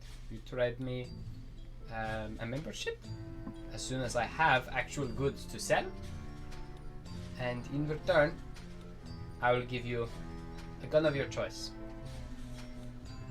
As soon as How I'm stocked. about I'll give you this letter of recommendation for an explanation of what those two guns do. I like this deal. Well, they are both. One I have especially trained and altered. They are both small pistols. They look like pistols, but they shot a very large radius, similar to our shackles that we sell here. But I've honed it down to like a smaller, more precise thing, just more lightweight, you know. I do not like the bulkiness of the other ones. And I've changed the things that they do. So typically the shackles, you know, they are used in warfare for both hurting people and also healing people because of the properties that we use in the ammunition. We make the ammunition from a special type of snail whose goopy slime can heal, but it is also very prone to exploding. Hence why we do not want to have other people running into the mines, because if they light a single ember, a single spark, could detonate the entire place. Go back to the point where it's gonna respec our entire characters. But the spark can cause the explosions, but also, you know, a large amount of movement or shaking can also cause these things to explode. So, and because it is such a, you know, rough cave itself. It can cause a lot of cave-ins if there's a lot of explosions. Very careful procedure getting through these mines. But going back to my guns, typically the shotguns that we do burn people. They do not shoot shrapnel, little bits of metal like your shotgun does, but instead just creates a massive explosion in front of you, burning your target. My pistols come from that healing aspect, but this one siphons life, and this one passes it into another. So they are connected magically. I like to shoot my foes and shoot myself, and I continue shooting both my foes and myself to stay alive and kill as I go. So it's like Thorn and Lumina. Yeah. Yeah. Power play. So Just like the obvious question Yeah. now is how much This is what they do. These are my masterpiece, my babies. But you look like you've created quite a masterpiece there, and he kind of sizes up your armor. I would like to work with you in the future if you would like. Maybe we can work on something as soon as I have some Greg, materials. you could to let work him run your shop and then my just God. take free money. with. I feel like we could come to an agreement. How about we work on something together as soon as I have supplies? Okay. So I'll just like stand back up. I'll put the entry fee 2-star platinum on the table, which is 10 platinum, Nice. and I'll just like reach into my bag of holding and drop just a wad of paper in front of him of all the schematics I drew from the night before. of all For the guns sex before, toy? no, before I went on to the sex toys. sorry, wrong paper. Oh god! Just the massive butt plug on the top. Oh shit! We'll make sex guns, okay? We'll open a shop. This we'll call it gun, the Sex shoots Pistols. dildos. It's gonna be Saints Row with all the gun types we have. He starts looking through this like briefly, and you see his eyes kind of widen. He like refixes his goggles as well, and his eyes look huge again behind the goggles, and he's like, "This is incredible. This is and you have not even seen one of these guns yet. Oh, the things we could do if you knew what mechanics were in these things. Absolutely. You have a deal. I will personally escort you. We'll bring these with us, and I will escort you to the castle. Let's go. Come with me." Perfect. Phenomenal. And that's how you do business, gentlemen. Man. This Sit guy. down, throw money at the problem, solve it. That's Someone won't listen exactly to how you? you solve problems, go. Like 10 grand. That's basically what I gave him. And they're massive. They're the size of a castle. I do like how if you loaded up this map and didn't know where you should be going, you can tell where you're going. Yeah. It's distinguishedly different. It's nice. Oh, people. Ugh. People. Trying to think, do we literally have anything to prove that we're actually I have the pocket watch Pocket watch, and we got my the- title as the Black Tortoise, and that's about all we have. You know, we got the Star Platinum. Yeah. ship. Do you guys have anything? You're like Nah, man. silver level fighters, I guess. Yeah, that's. I don't feel like that's not gonna, like, it's not gonna hold much weight. Like just fucking John Cena walking up to the president and being like, "Hey, You have the skin of a well-renowned fighter of the realm. This like- is my dad." It's like a wrestler walking up with John Cena's skin, and then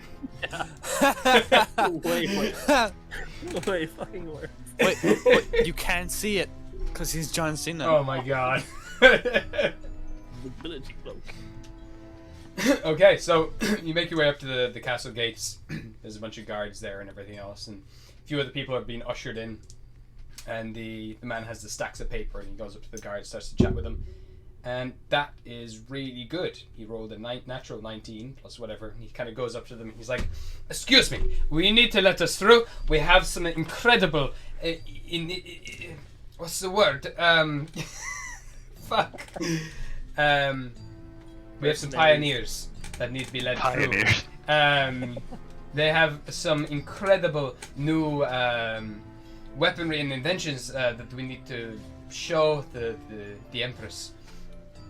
Along with that, they are a group of incredibly unique skills. They are so good at infiltrating. They've infiltrated many of the Empire before, and they will go into these mines. They will take out the beasts, and you must at least let them have a word with the Empress. And you there's some muffling as well between them all, and the kind of captain of the guard seems to be very hesitant, and he seems to be quite stubborn for a while, and kind of mentions like that there is currently that she is seeing an audience at the moment, kind of looking at the queue of people that are starting to pile up behind you. He kind of eventually kind of breaks as well because there's so many angry people around here and kind of shouting at him, and just to kind of like get you through and get you moving, he brings you into the castle itself.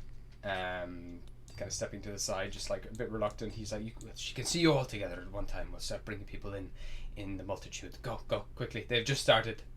Just wash your hands, wash your feet, and take off your shoes." I would turn to Grug and go, "Grug, this Yes. person, Yeah. more important than Gold Chief. Oh, You respect." okay. That's really kind. I will do this. More important. And he starts like licking his hands and licking his feet clean, like a dog. I am ready. Kind of waltzes on through. Guards kind of follow you as you do. Okay. The guards stop this guy though, leave him there, and they want to look at the papers and what you have proposed, but leave the rest of you through. So, as they bring you through as well, they take you to a small kind of what looks like a well. There's like these kind of wooden cups that you use to wash your hands and wash your feet and everything. You wash your face, and then you make your way through. They kind of put on some silk white strips of fabric around your neck, which they fold over you. As you make your way through, you slip into a nice pair of slippers. You make your way into the this large hall that has bamboo mats all over the floor, paper walls, and at the very center of the room, sitting cross-legged, with a giant shotgun in front of her, sitting in like samurai-like armor, is the Empress, and she is currently speaking to the Frisian Minotaur that you met before, along with another goblin-like figure. She sees you half goblin, half tiefling. She has these large horns, greenish skin, kind of burn marks all over her body. And she's getting like really, really angry with this Empress, and the Empress is also getting equally as angry, and she's like, "What do you mean you fucking can't give us the guns? Just let us in. We have the people, we have the manpower to go through there. Just leave us fucking kill the Remoras. There's only what, like a few of them, like 5 or 6. We'll get in, get out. We already have been talking to the people over in the Thunder Plains, and they have given us some Nerf gas. So we just bomb the place. We just throw the bombs in. We kill everything inside, and the mine is clear." She gives like a big grin, and you see the Empress like rubbing her. Can I cast Detect Magic? Yeah, absolutely. As you do cast it, in the small vial that this lady here, the Thiebling has, you can sense like a really powerful necrotic energy coming from that vial. Along with that, there is a lot of evocation magic is the kind of it's like attacking like fireball and stuff like that, right? Yeah. So there's evocation and abjuration magic coming from the shotgun itself. Along with that as well, the woman has some sort of necrotic energy coming from the center of her chest from some sort of jewelry that she has. She also has several rings that are all lit up with magical energy of different types that all kind of blend together. The other people in the room all hold swords that are also filled with evocation magic. And there are, you then notice some other kind of scrying orbs in the corners of the room. They're invisible currently, but you can sense that there are orbs of magic floating around the place, kind of recording the whole situation or watching the whole situation. The Frisian guy, though, has nothing magical on him whatsoever. He's just sitting there in simple clothes, cross-legged. The Tiefling as well, she has a few magical items on her as well, a necrotic dagger of sorts, and she also has some other bits and bobs she's kind of thrown across her. Yeah. Okay.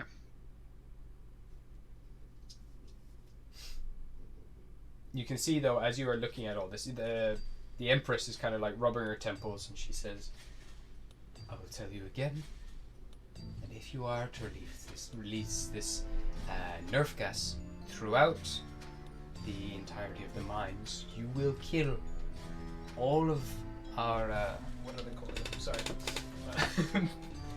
What are the freaking Oh, the snail called things, again? Yeah, the snails. Basically, she mentions the name. I can't remember the name of them. But you will kill them all long before you kill any of the remeras that exist inside the mines. And not only that, we do not know what kind of effect it will have on these other creatures that are starting to emerge. There's a lot more here. There's a lot of things you do not completely understand, and we need to reevaluate this situation. We cannot just fill the mines and kill out all of the snails, because then we will never be able to make ammunition for the guns that we provide. She kind of like humps and kind of crosses her arms. She's like, then when are we getting someone in? And Kind they of. turn- Go. Go on. No, didn't we kill a Remeraz? You're just casually saying this as you're walking in, like, didn't we Not, kill one of not like those?" out loud. Yeah. Like we fucked one. Well, it was pretty close. I'm pretty sure we killed one of those. Kill one? Yeah, that's why I'm also like, ugh. What were you gonna say, Cedric? I was gonna say I'd like to try and steal that vial that's on the goblin tieflings. So she's just holding it in her hand right now, kind of waiting. Okay. We can bargain for it, maybe. No, that's fine. I'm happy to sit back and listen, see how this goes. You're kind of guided into onto little cushions that are all being laid out for you, and you kind of sit at the back of the room while this is all going on. And Can I ask a guard for tea?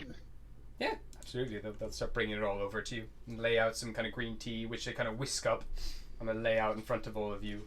And a few of the kind of head of the guard comes forward to the Empress herself and kind of mentions to her, like, we have some a party here of unique skills, apparently the most promising ones we've seen yet. They're a small number.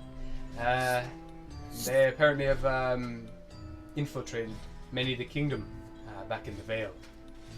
Maybe we should ask them what they have to say, if they have any contributions to this situation. The Empress kind of turns to you and just says, "Yes. Speak up then. What have you got for us?" I Cedric will stand up and bow. Not 100% sure how to. I'm Cedric, the Black Tortoise. These are my group of colleagues, friends, family. We specialize in cleaning up messes in many different varieties. I believe we've dealt with Remorazes before. We're more than willing to give it a go if you'd be willing to. You don't really have to pay for us. We just want to buy guns, and this seems the quickest way to get. Give me a persuasion check. 19. Oh, okay. So you kind of like raise an eyebrow, and you notice that she kind of turns her head up as well at the sound of the black tortoise as well, in particular. Kind of looks towards each of you in turn. And what do you call yourselves, you fixer of messes? Messes. Fixer of messes. She blinks one eye at a time. I'll just like look at the guys and be like, I guess the Yeeters. She kind of like a small smile come on her face, and she kind of starts to talk to the her guard just there, kind of whispering back and forth.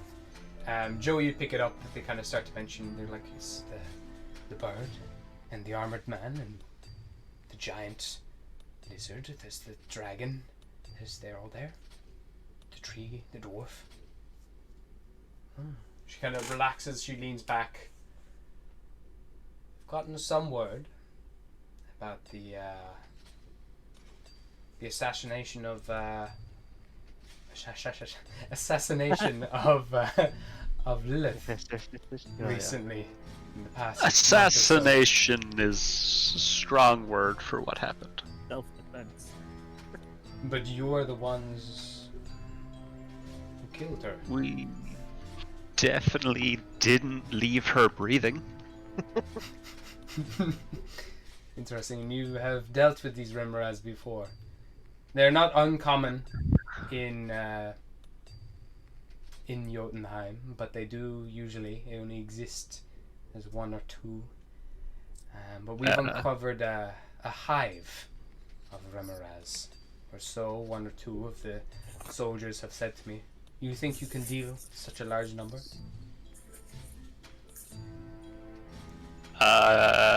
We can certainly try. Okay. We've dealt with worse. As you said, we've killed Lilith. Lilith was a god. What are Remorazai to gods? She thinks about this for a second, and as she is, the tiefling lady, perks up, and she says, she kind of turns back to you, and she's like, well, if they were to get inside, they could detonate the nerf gas. And she's like, oh, not with the nerf gas again. No, just start with the nerf gas. She was like, but we could kill the entire hive if they could just plant it inside and get out. We could set the charge so it only explodes the hive itself. How does that sound? We're not keen on explosions, our group. Look at them like, we're not keen. No, we tend to act more subtly. Much more of a... You see a gentle smile comes across the Empress's face as she turns back to the Thiebling very politely and gives a nod to them. She's like, I can see that you all have... what's the word? People of... intelligent group. I like that. Not all about explosions and death and sudden killing. Death. No. Nice. So you've considered the fact that these mines are highly explosive. I like that. I appreciate that. You look like quite the stealthy group, apart from the large lizard man, but... Oh, he's much lighter on his feet than he seems. It'd be much more convincing if you didn't start laughing. Grug is there kind of leaning on one of his elbows, and it just goes like straight through like the bamboo mat, and then, like two of them like bend up and break and splinter, and he's like, oh! And he picks one up and just throws it behind him. Oops. Nice, Matt. Good Matt. I'll turn back and quietly remind him, more important than gold, Chief. More important, yes. Gordon runs off and picks up the mat and like starts straightening it out. The nerve gas could work. Is the hive below the rest of the mine or above it? Like if we set up the nerve gas in the hive, would it flow into the mine, or just stay in the hive? I do not know the nature of this nerve gas, but Oh yes, it could. I know that our miners went to the deeper parts of the mine recently. They dug too deep. This is where they discovered the room itself. It was sealed off by some magical enchantment, and they accidentally dug through it, broke a rune. A few of them died in the process. Like, Cedric could get like visibly kind of like, well, of course that happened. Like, Yeah, it's a lot more common than you think. you, they've told me that they never saw the rune until they actually broke through the rock. yeah, yeah. That's what they all say. But you are absolutely right. Many of them are being imprisoned for their crimes and the situation that they put us in. As you probably have noticed, quite a few of them are unhappy and are going on strike. They're starting to burn down the factories. So as soon as we can get this sorted, the better. I'm in quite a desperate situation, so I will be willing to let you all into the mine. However, any explosions and too much disturbances, any kind of shaking of the volatile liquids inside the mine will cause it to cave in and explode. So doing so will risk your own deaths if you do so, and will also leave the city in a lot more trouble than we started. But if you can manage to take out what Remoraz are there, clear out the hive or block it, we know that Remoraz can burrow, and so simply closing off the gate again will do us no good. But if you can get to the cave, get to the room, get rid of the hive, we might even be able to deal with the other remaining Remoraz around the city. But it's the hive that concerns us.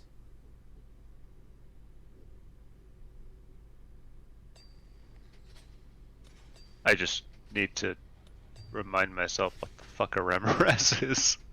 It's a giant Big centipede. flaming centipede. Yeah. Oh, this was the fire immune Yeah, it's thing. immune to fire and it's immune to cold, Literally. and if you hit it, you get burned.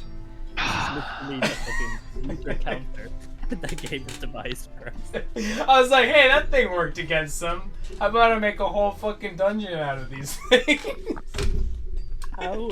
Joe, We can't do you fix it, think we can't you burn could make a bullet Just containing the nerve gas. nerve gas Oh, so what that is- we could immobilize them individually? Oh. You- I'll turn to the Empress and be like, can you Probably. eat Remoraz? Give me a nature check. 16. 16. From what little you do know about Remoraz, you don't know how much goop is in there. I don't think you would know if you can or can't. There is some meat in them. When you were destroying them, they have that hard shell, exterior shell, but when you break into them, it's kind of like a hot, soupy mass that's inside. A little stringy as well. Don't know what it tastes like, but maybe. You know they're hot inside as well. They have like this internal heating thing going on, which is why when you hit them, when you cut them, they release this hot gas, or this hot blood that burns you.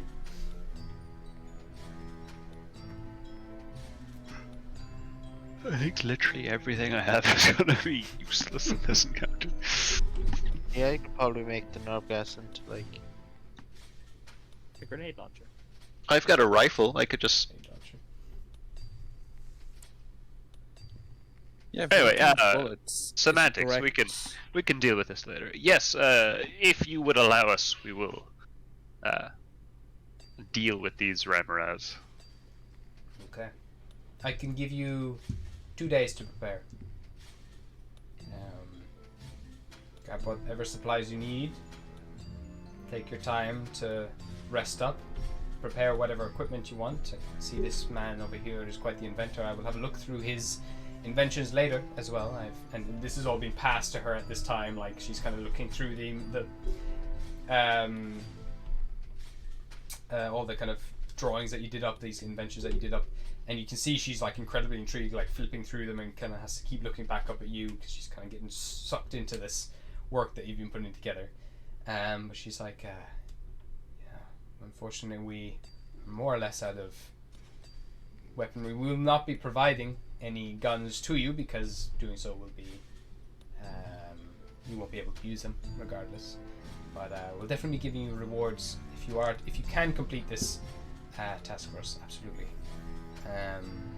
If there is anything though that you do need, let us know, and we'll send you down before any other adventuring party.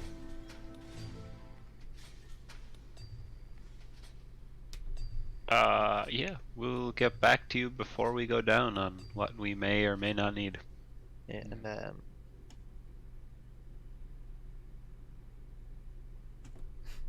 What's it like, grin? I like the slight grin on Greg's face, like, how do I do this? I'm deciding whether I should mention my inventions for the second half of last night. Oh, maybe not to the Empress of the town. I know, like, but just, An Empress. Do you feel unsatisfied in your love life? I think she probably does. She kind of gives you all a nod and asks if there's anything else that you need before you head out. Checks with you all. Samples of the nerve gas would be good. I think it's the token looks familiar, but I can't think of the name of the character. We haven't learned the name of the character, but I know the token. As this is all happening as well, she does turn around to whoever's closest there. I guess she'll turn to Joe and Diego, kind of shake both of your hands. She's like, "My name's Quill." Quill. Yeah. Pleasure to meet you all. And she kind of starts stroking the kind of nerve gas in her hand. If you do need this, let me know.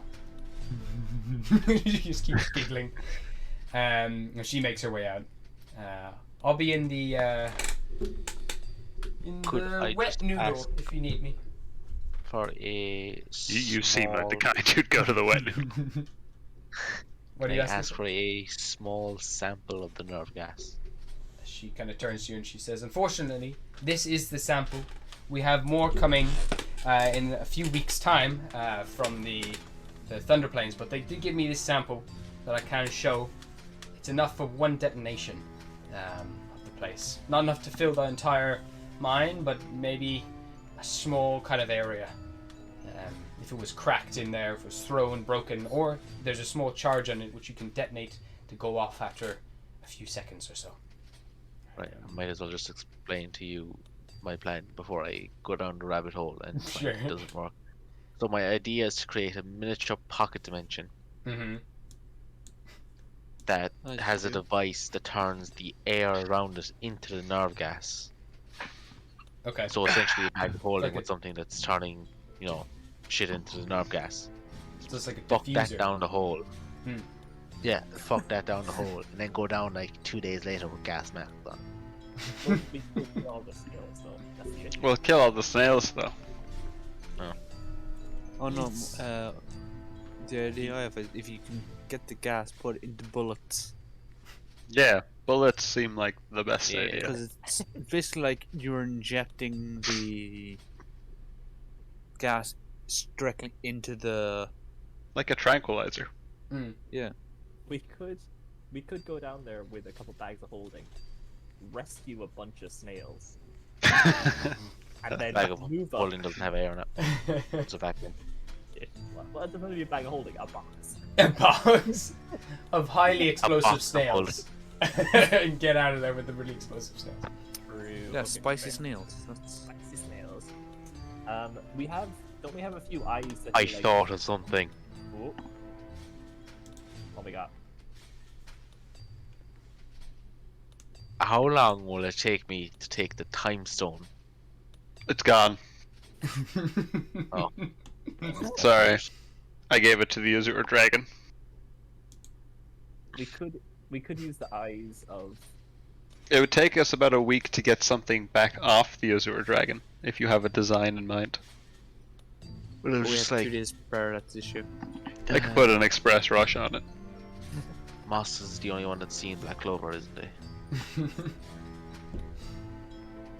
So Moss, you know the way that Julius can just like put stuff in time stasis, put people Yeah. in time stasis.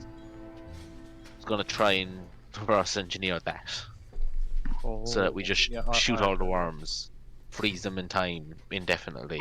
Oh, Craig! Oh, my back! That's such a good idea! I'm gonna write that down. Time journal. Time Egg, worm egg, free- egg. Time stasis gun. Time Boom. stasis gun. Nice. Are we gonna need like a fire extinguisher, kind of regardless? We're probably gonna be punching a worm. Oh, Well, we don't- it's I'm gonna We probably I'm need one gonna of be those, spending the 2 days like converting all my fire spells to ice spells with what I have from other spell books. Nice. Maybe some necrotic I spells have in there half of just my to list as well. If Yeah. Steph Frost or whatever the fuck it's called. Oh yeah, we do have a frost ring as well. That'll help. Do I have time to completely respec into druid and just get Molder? I'll watch to bury them in Well, at least you have a sword. But it also. A fire sword. there. Why are we so specting the fire? It's almost like after destroying the campaign for so long, the DM decided, fuck you. I want to give you a challenge. You guys do. You kind of breeze through everything. So I was like, No, I'll this- make this something is you gotta good. use your noggins for. Yeah, shut up, think. Bring back the one creature that gave us difficulty, add 10 of them, and then go, alright, let's see how you do now, guys. It's the only creature, bar the nightmare horses, that has downed epic. That's so weird. Nightmare horses. Yeah, Like, they've I- got eels coming out of their face. Well- I think they were just horses. keep Like I forgetting- just used horse stats. Yeah, I keep forgetting it's we're trying to save the snails and not just kill the stuff. Yeah. It's Because it's Say if we good- were to kill the stuff, say if we just cause an explosion, is that one instance of damage? It potentially, if you cause one explosion in there, it can blow up the entire mine and cause the whole thing to cave in and just destroy But- everything inside. Potentially, we could cast an infinite number of fireballs and you could just keep rolling nat 20s on con and we'd be okay. What on the No. mine? The mine rolls. But my question is, say if we cause an explosion that causes the entire thing, that's one instance, isn't it? Yeah. Yeah. I guess. So I could just go in, cause an explosion, have the entire cave in on me, and I live on one with my life well tattooed. You'd Yeah, also but be you kill all the snails. the whole and you'd be snails buried. die. That's what I'm saying. The issue is because, like, you know, we could just kill the worms, but I keep forgetting we need to save the snails, so we can't do that. Going through, I will say that some of the people will fill you in on the whole situation in the mines. They use the mines not only for harvesting these snails and farming these snails and the slime that they produce, but they also use it for. There's a lot of. They're called smollusks. Smollusks is what they're called. Like mollusks? Yeah, like SMOLLUSKS. Smollusks. Smollusks. Yeah. So they also collect saltpeter from the walls. There's loads of outcrops of saltpeter there. It's like it's another rare resource which they use when making the gunpowder. Along with that, it is an incredibly rich source of demon ore, which they also use for making these guns and other weaponry down in those mines. It's like this really rich source of demon ore and other rare ores. It's also the perfect habitat, like climate, for these mollusks to exist. They don't live anywhere else in Gostar. They exist primarily here in a few other caves around the place, but this is just like a perfect breeding chamber for them. So if you were to destroy it, you might not be able to re-establish that again or rebuild it the same way. Such a well-constructed dungeon. Honestly, I'm impressed with how much you put into like fucking us as a party, but also giving us a challenge. It's really doable. I was building this whole thing today. That's why the town doesn't have so much going on. I put most of the time into the dungeon. So you have that's basically the whole place. It's this beautiful safe haven for these mollusks to exist. They go in there, they farm them. They also mine all of the demon ore that exists there and all these other resources that they use for making weaponry. Along with that, they do ask if you can have a word with some of the miners. Some of them fell ill as well and say they were attacked by something else that wasn't just a centipede down there. Something else is down there that is that have made quite a few of the miners sick. But some of these miners have been sick for quite a long time. They'd encountered things like this before the Remoraz. One or two of them, but now there seems to be more of these creatures down there. No one has seen them bar a few of the miners, who are still hospitalized and have been for several weeks. You're advised to ask them for any kind of information that they can give you. Yeah. There you go. It's kind of this situation you're in. You can also just leave it if you don't want guns, but I figured you might want guns. While everyone's deciding what to do, I'm going to go to the wet noodle with my business portfolio. Amazing. Okay. I'll bring you down to the wet noodle. So. I think Cedric could probably take time and like think about everything that's going on. Just stroll the streets. Just think. Come up with a plan. Quill would be there. Go through his books to find spells that aren't fireball. You do the first like 60 pages, like no. No. No. I remember when I was a necromancer. I used to raise skeletons. It was cool, but then... There aren't enough necromancy spells to be viable. It's true, I know. It's quite frustrating. I was a necromancer once as well. Yeah. And I went straight into fireballs, and I was just like, well, these are so much cooler. I'm trying to play necromancer with a little bit, but like, why would you use a move that isn't fireball? Mm-hmm. Well, here we are. Yeah. This is the logical conclusion. Plus, also, all the skeletons are just shit tier skeletons, so they're just gonna be Yeah, instantly but murdered by things. you can amass an infinite army using the one level 3 spell. It is possible because you only need to use. I think a level 4 resurrects things, but only a level 3 is needed to keep them alive, and you can keep more alive than you can resurrect. So you just keep. It's an infinite loop. Okay, because I was gonna say like, why don't we just do that? But then I realized Because we haven't actually come across many dead things. Everything we've killed has been incinerated. Shit. If we kill a Remoraid, can you resurrect a Remoraid? No, not yet. I can only resurrect humanoids. So Joe, as you do head to the wet noodle, it's run by a kitsune, a female kitsune woman, who takes the shape of a geisha. She's got the pale white face, the red lips, and the kind of red paint going down her chin, and kind of red around her eyes. She kind of greets you with like a courtesy, and as you make your way in, and asks you if you would like anything. Yeah, how can I be of service? We have simple, luxurious bathhouses, or if you'd like some company, we can help you out with something like that? Well, I'm looking to enter in a business partnership for a few ideas that I've had. I see. What do you propose for us? Click. You up? Craig's got examples in real life of what he wants. Oh, Just wads of paper stamped down in front.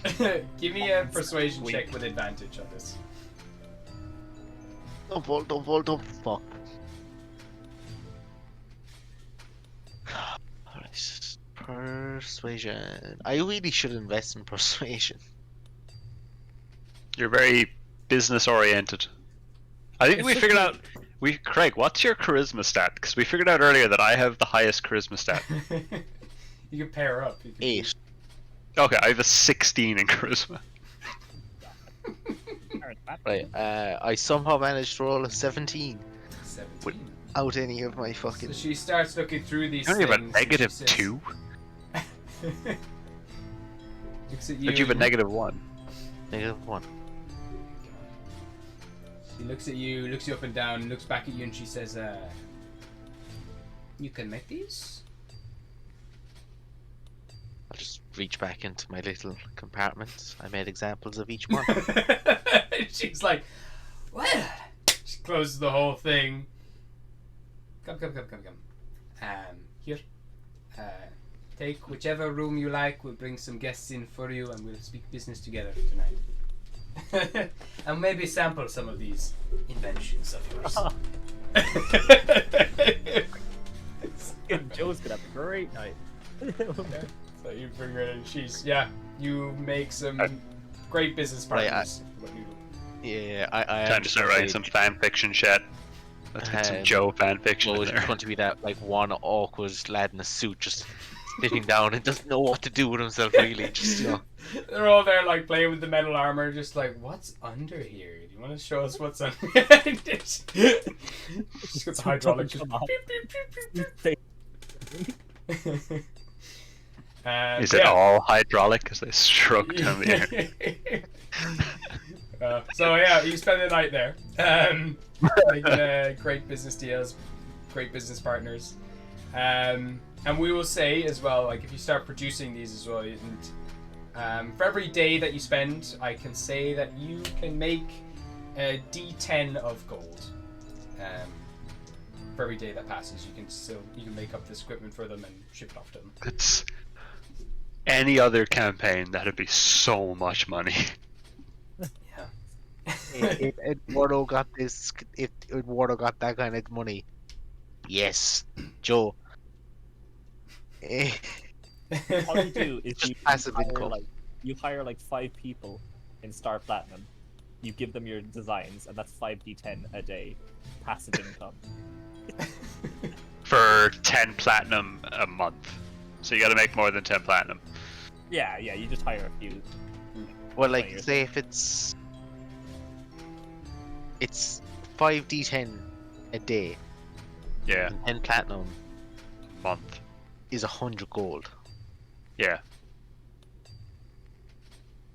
This seems like an infinite money bank guarantee. Yeah, it's sorted. Done. At what point, Gabe, Joe and Magic, where you start doing something, eventually you start, alright, so I go infinite. At what point can we go, alright, we make infinite gold? Getting close there, I think. You're getting to that brink, but I don't know what. How use can gold we is to when bankrupt the magic ring economy and the actual economy? You're getting close there, but yeah, what you're gonna spend it on, I don't know, but currently, unfortunately, Peasant cannon. That's where it's gonna go. That's how the big bad is gonna be fought, is with a peasant cannon. No, 100%. it's we buy Star Platinum. Yeah, I think that was the goal. We actually want to become like Lord Mayors of Star Platinum. Yeah. Yep. Fair enough. Become the wealthy of the wealthy, even though we're already Merchant pretty king. fucking wealthy. You are wealthy, but there are people in this world who are way wealthier. Wealthier. Craig, step up! Hey, at least fucking contribute. No. So Cedric, you wander the streets, looking through your spell books and everything else. And eventually you do stumble across a small little shop called the Oddball's Vault. Has like a small few spell scrolls and spell books. It's a small arcane shop. And it has this. It's kind of built into the cave side. It's made of this. Has this beautiful. What's the word? Obsidian kind of archway. It's made out of like a flame obsidian, it's fire obsidian that kind of catches the sunlight just right at right angles. It looks like it's lit up on fire.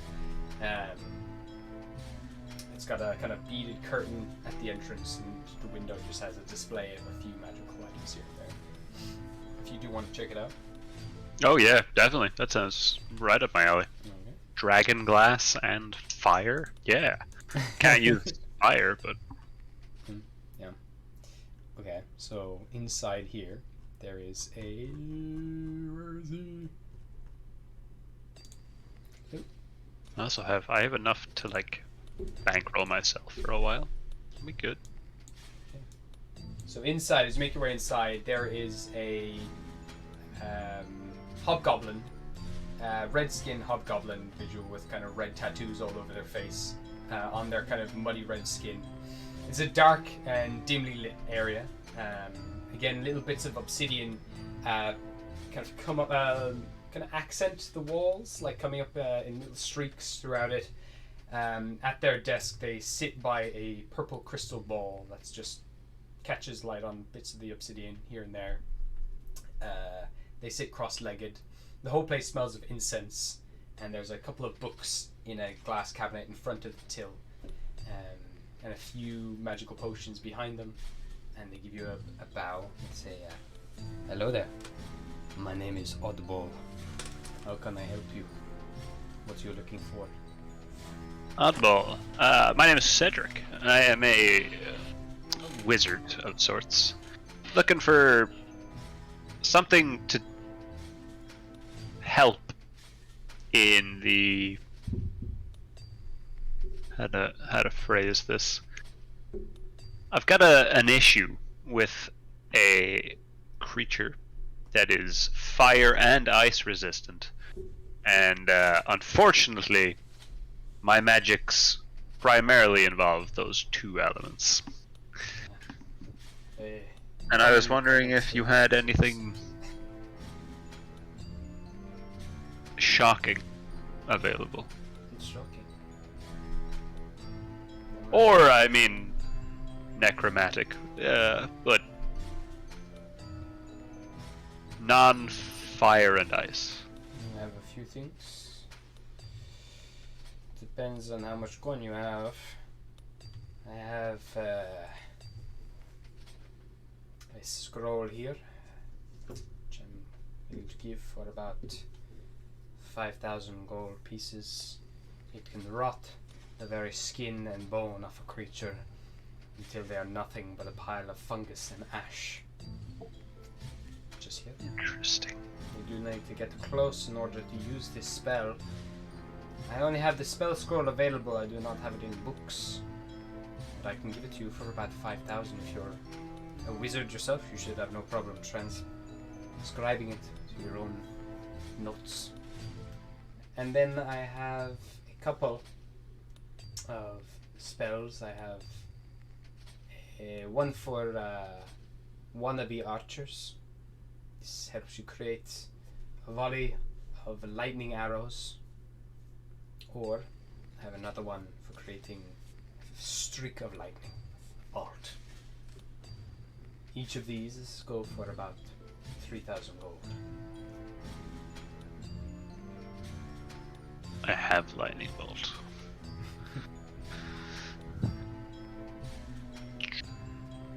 Like lightning would still be fairly explosive. I mean, amazingly, I can't afford any of those. Wow. I only have 1,500 gold. I have 15 platinum. I have 70 gold. I have 15 platinum and 27 gold. I'm a little more flush than you are, a little bit. Have you any potions, perhaps, or? I do. Potion of like fire resistance or something. Fire. I'm already resistant to fire. We have some bombs. I have some bombs made with demon blood, but be warned, it is quite dangerous to wear if you do not wash it off every 2 hours or so. But it does give you some bit of an immunity, some sort of resistance to heat, to flame. But leaving it on for too long will cause strange mutations, as is the nature of demon blood, as it does begin to mix with your own genetic code. As for potions as well, is there anything particular you are looking for? Just healing potions, I think, for the most part, my friend. Oh, we've got those. I can give you some basic potions, basic healing potions, which are made from where I am using. We're heated up at super high temperatures, so it has this warm, heated effect. This magma, it's magma heated potions with should heal you from the inside out. They go for about, is it 50 gold? Yes, 50 gold. Moving on, then we have a couple of juicier potions, which we get from Chopped. They're quite spicy, so if you do not like spice, you won't like these, but they do heal for quite a bit. They are, let me see, where's my book? How much is a potion of healing? A greater potion of healing?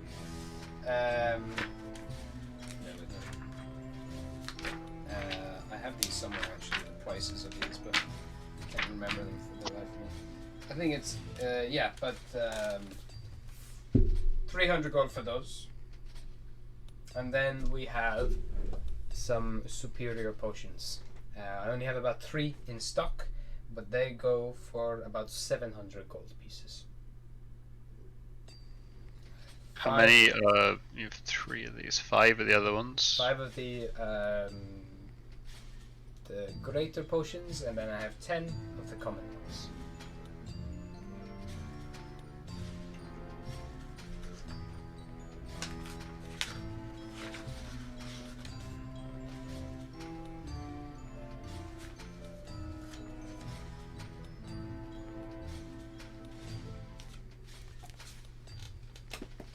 Can I interest you in any of these?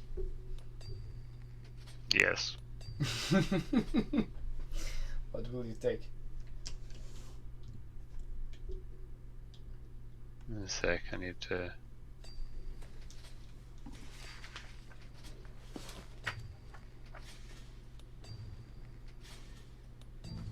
I will take. Also, speciality of Jotunheim, we have Frost Giant Strength. Pulls out a vial of this liquid with a giant toenail floating inside it. Just can bolster your strength if there's any interest to you. And I will sell you this for 1,000 gold. Or if you'd like, I can sell you a pendant. He pulls out just this crystal pink heart with a gold trim around it, and pulls it down, and hands you this. Hold up, I'm trying to find. Oh yeah. If you are to fall unconscious, it can close wounds over a period of time. Sounds like something for Diego. Hey, I haven't died in a while. I give you it for 500.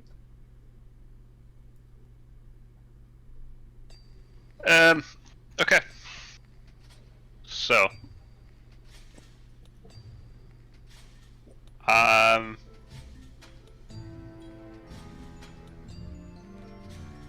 am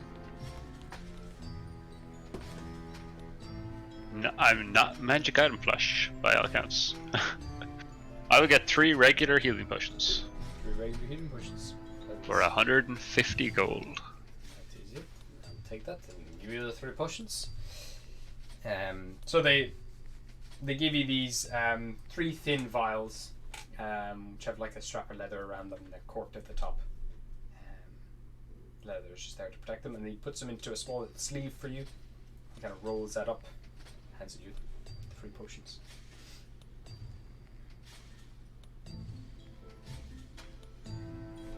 Okay. Good day. Is there anything Epic or Diego would like to do around town?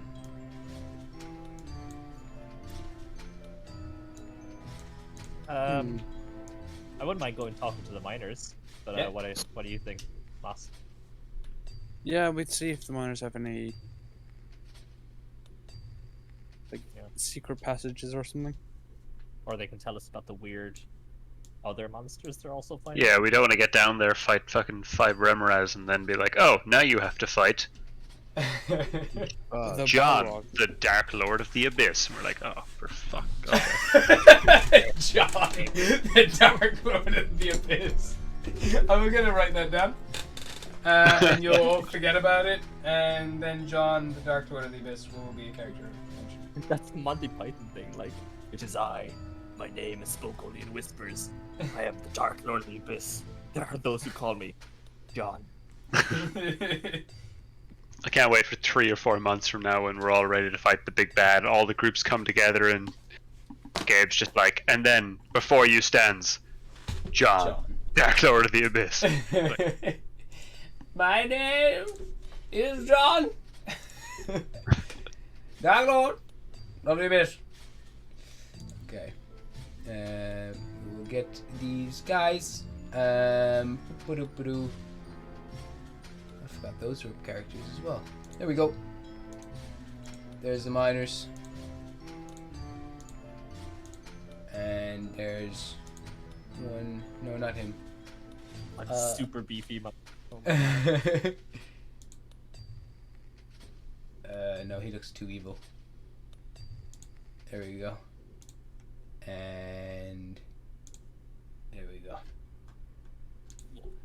Scanning. Okay, and there's another one. There we go. Perfect. So as you make your way into the hospital, you kind of guide it up, and you can find some of the miners who are injured in the explosion and have also been there for quite some time. There's a small gnome who kind of guides you through and just says, "Hello there! My name is Berth. The interested miners, I got informed by the Empress that you might be coming along. Come. They're all, a few of them are out cold at the moment, except for the one who just has not been able to sleep a wink for the past 3 weeks. Ben is going a little insane at the moment, you might say. Twitching, writhing, all of that. Looks absolutely terrible. Looks like death. But come, I'll show you." And he kind of brings you up the stairs to the infirmary, where you see there's quite a few blood elves inside here. Another one with like bright red hair and kind of runes going down his face. He is currently just kind of like he's been tied to the bed, and he's unconscious currently, but he constantly keeps squirming and moving around and shifting. He's sweating. Occasionally wakes up screaming, and a few other people have to come, like a few nurses have to come over and just sedate him again, and he falls unconscious.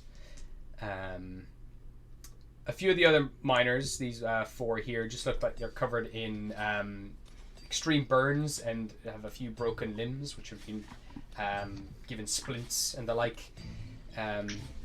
There's another man who they're trying to like take the armor off of, because it's been kind of like stuck to his skin from like intense heat. It's like melted onto his flesh, and they're in some process of some sort of operation of removing that.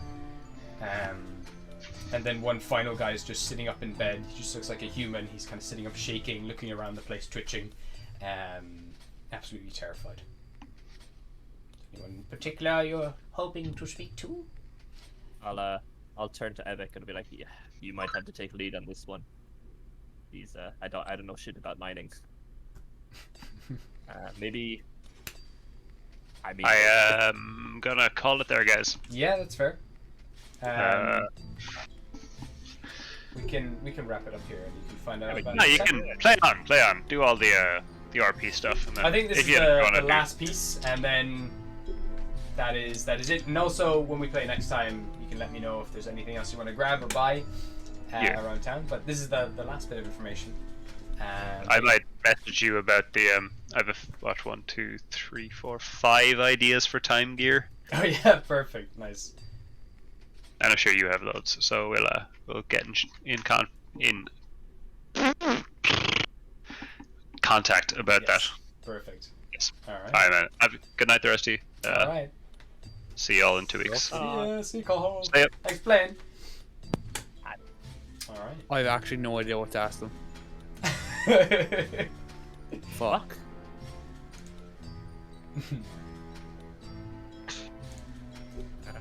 You can see this one. He's been here for about 3 weeks. Pointing to this guy here. We don't really know what's going on, but we have pinpointed that there is something growing inside of him. We don't know how to extract it as of yet, but we are working on it. We have quite a few doctors coming in, operating on him, but he's so difficult to work with. He keeps frothing and writhing and everything else, and keeps... Yeah, he's very hard to talk to. All these miners were caught in the explosion when the initial rune was burst and broken. One of the guards down here, Jackie, he was caught facing one of these Remo rays, and it severely burnt her. Them. We'll go with them. Sorry, I can't remember my own characters. And then we have Jordan over here, who is just absolutely terrified. He spotted something down there not too long after the explosion, and it's left him quite paranoid. Something else that wasn't one of those centipede creatures. Interesting. maybe we should talk to Jordan, see what he see what he saw. And leave it to it. What do you think, Ebek? You're gonna be the expert here. I think we should figure out what's growing inside your man. So, I have a feeling it's gonna be a small remoraid. Oh, that'll be fucked. Yeah, let's have a chat. See what he says. Okay, so currently he's kind of being sedated. He's starting to calm down. What was did the gnome tell us his name? His name is fucking. His name is Sydney.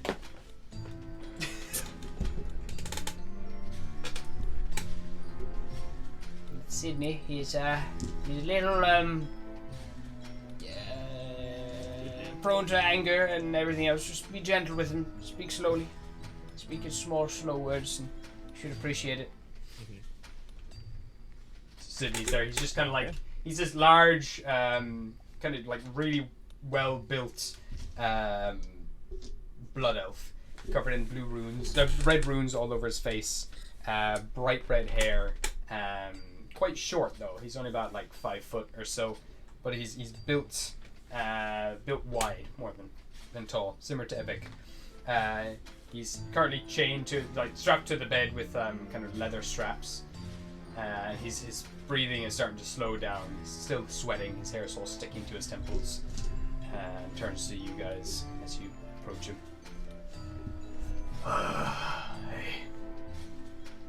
Hey, hello, Sydney.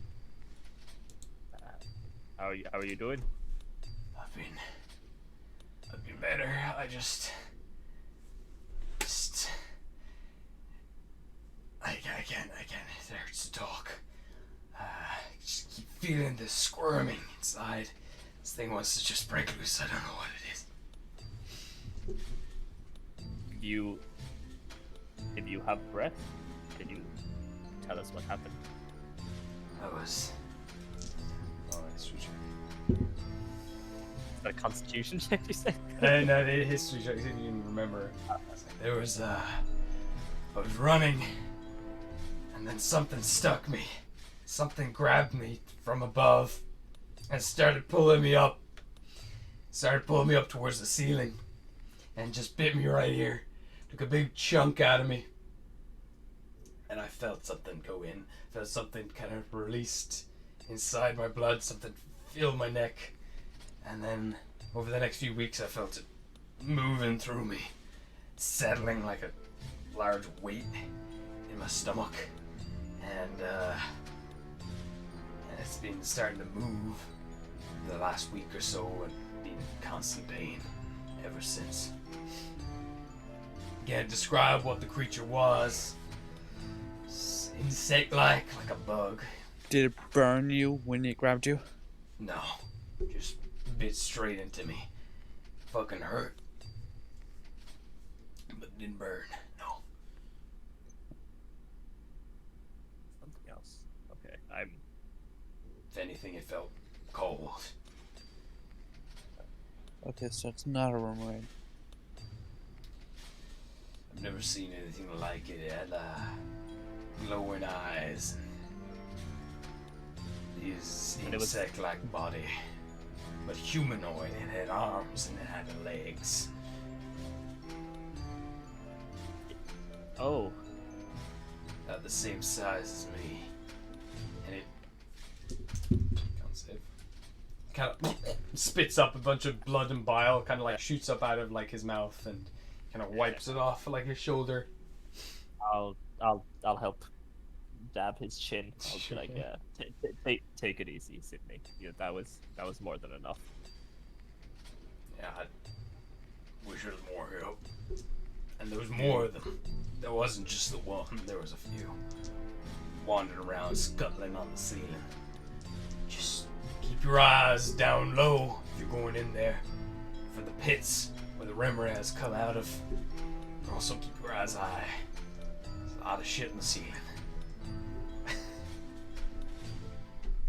One eye each direction. I got it. Alright, Sydney. Okay. Anything else? Yeah. I Can kind of we? want to go. I kind of want to see what's in him.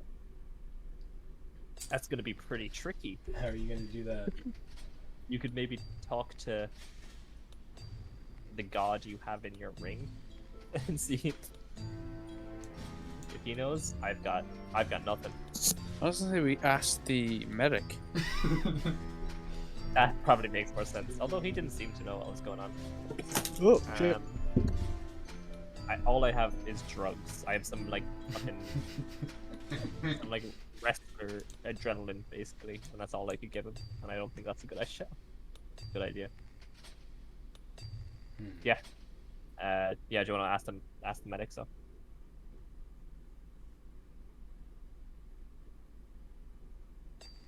Okay. You going over there. So Yeah, you my actually- I knocked my laptop off my Oh no. side. Let's see. Go over to the medic. Realistically, we can ask him to knock him out and do like a little surgery, but I don't know if the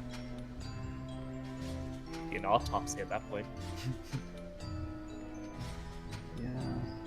Yeah, it's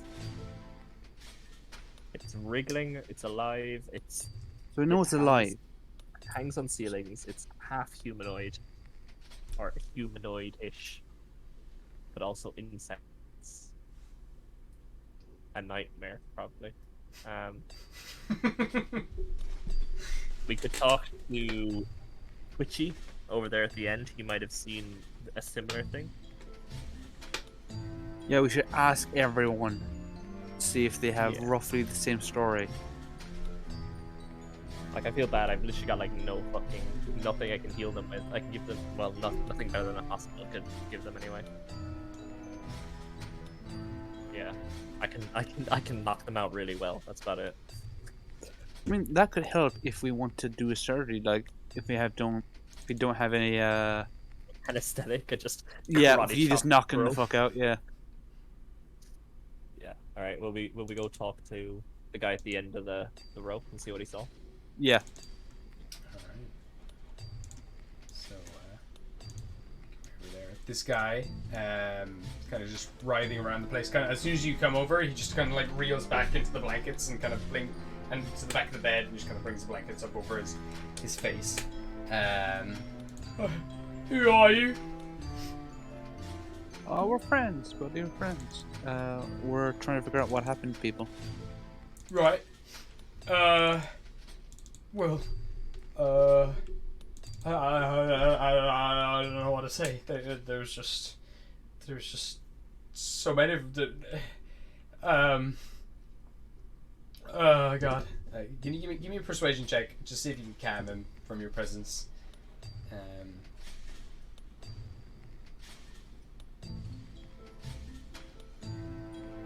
16. So as soon as you do kind of start chatting to him, he starts to relax a little bit, and he kind of like, oh, I guess I could try to remember, try to help you out as much as I can. I don't want anyone else to be seeing those things. Like Sydney said, it was this weird insect-like thing, kind of like a fish, kind of like a bug, kind of like a man on the ceiling. These big teeth, these big blue teeth, had like gemstones. But there was another thing. There was something else, something bigger. And that thing had like, it was like a giant crab, blue, scuttling on the ceiling. Everyone tried to get me with his tail, but got away. I saw Cindy going up into the ceiling. Saw it biting into his neck. The crab thing or the humanoid thing? The humanoid thing, it bit him. And I saw its teeth. But I saw moving. The teeth were moving inside him. And he came down and someone else grabbed Sydney. He managed to push himself away.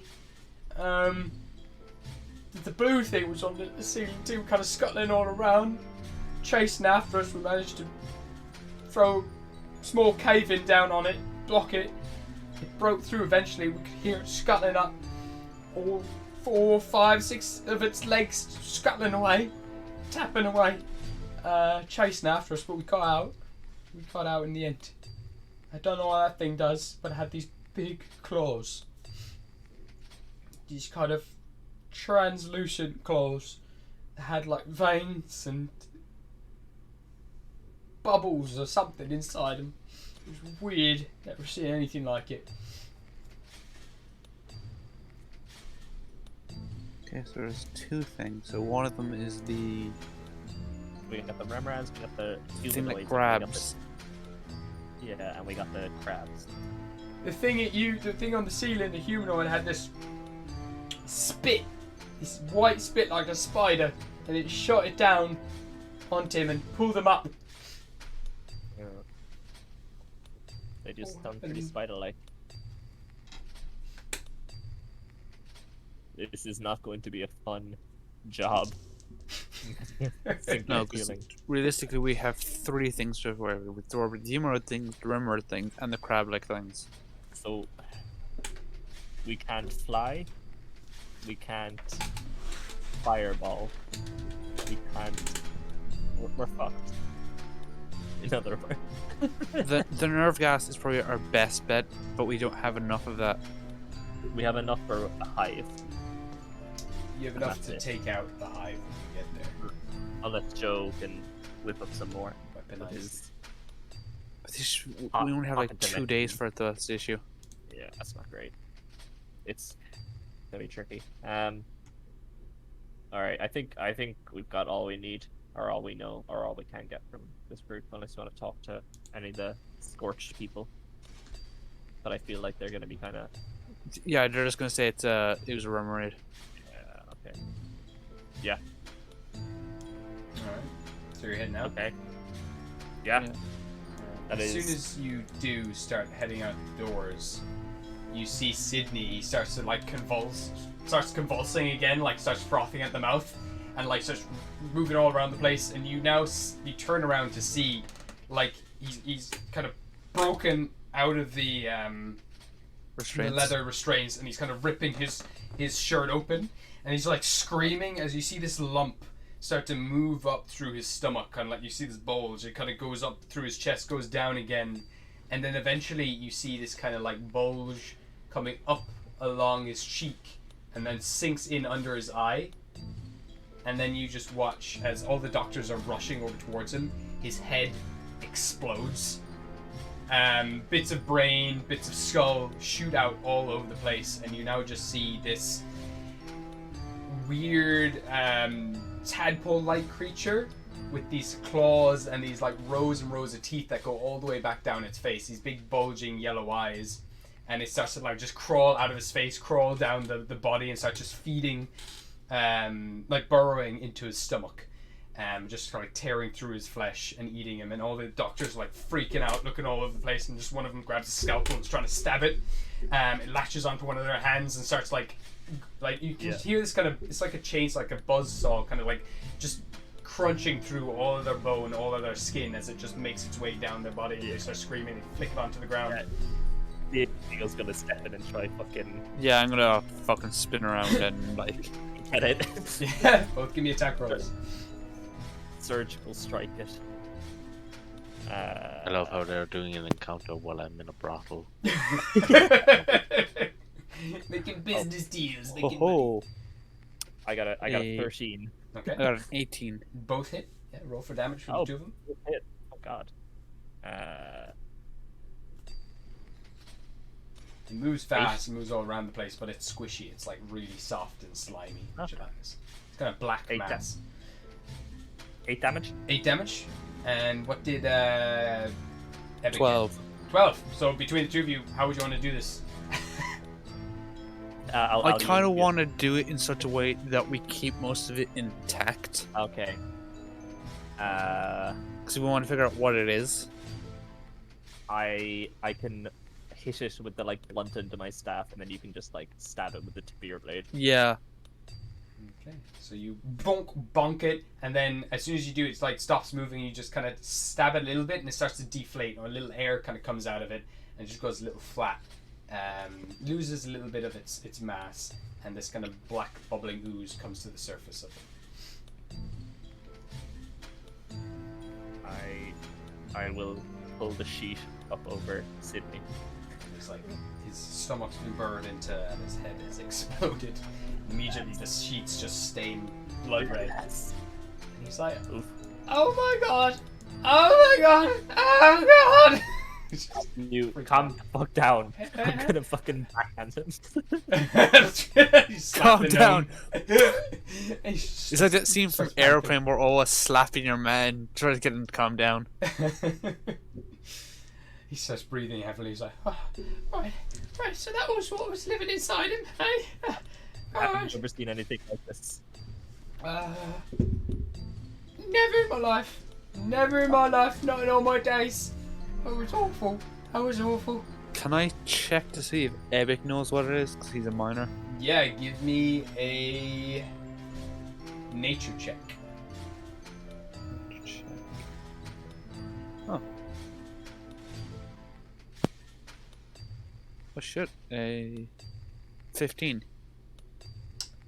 You've heard of creatures in stories from other miners and the like, who have uncovered old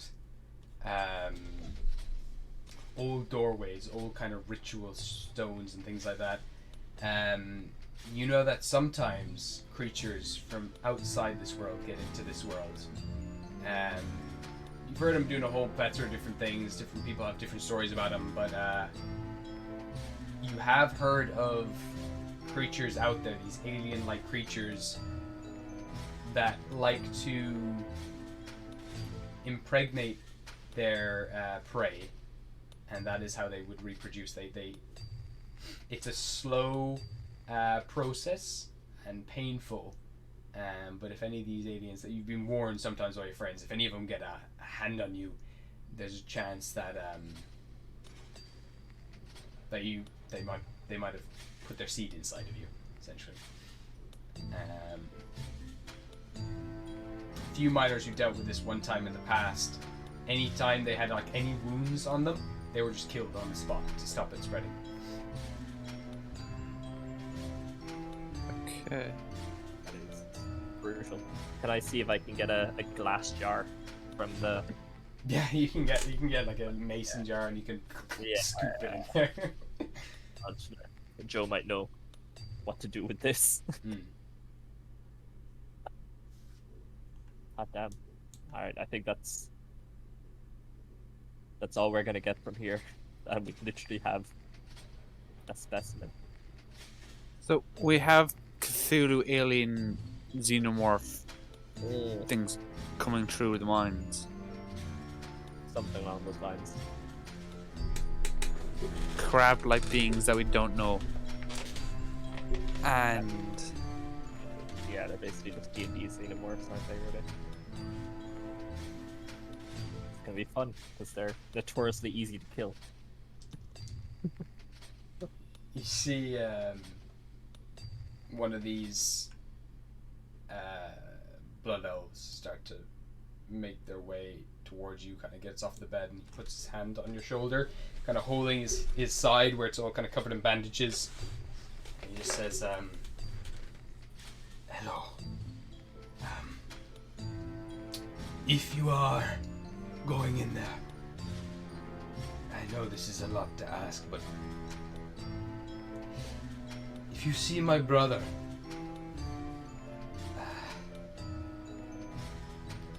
can you bring him home? I don't know if he's still okay. He's still alive. I don't know. yeah, we'll do our best to bring him home. What does he look like? He's got the muddy red skin like myself, covered in red runes. He was wearing a red cloak with a hood. He likes to carry a walking stick. He has a wonky leg. It's kind of like that since he was born, or when we were tortured a long time ago. It's never been the same. The backstory. Yeah, but he ran in after the explosion. He went inside to the nest, and he didn't come out. I've not seen him since. I assume he is dead. But if you do see him, I would like to know if he is dead or alive. But I still feel like he is out there still somewhere. I dream of him. We'll see what we can do for him. Thank you. I'll be back. This was not the most uplifting excursion, I have to say.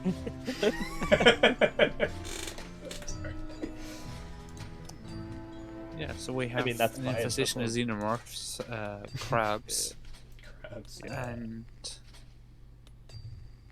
I mean, the xenomorphs and the crabs might be the same-ish thing, or at least related. or like the same species with different life kind of styles.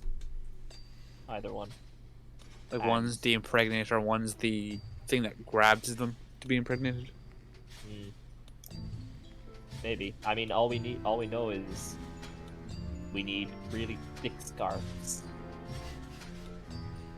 and to keep an eye on the ceiling and the ground,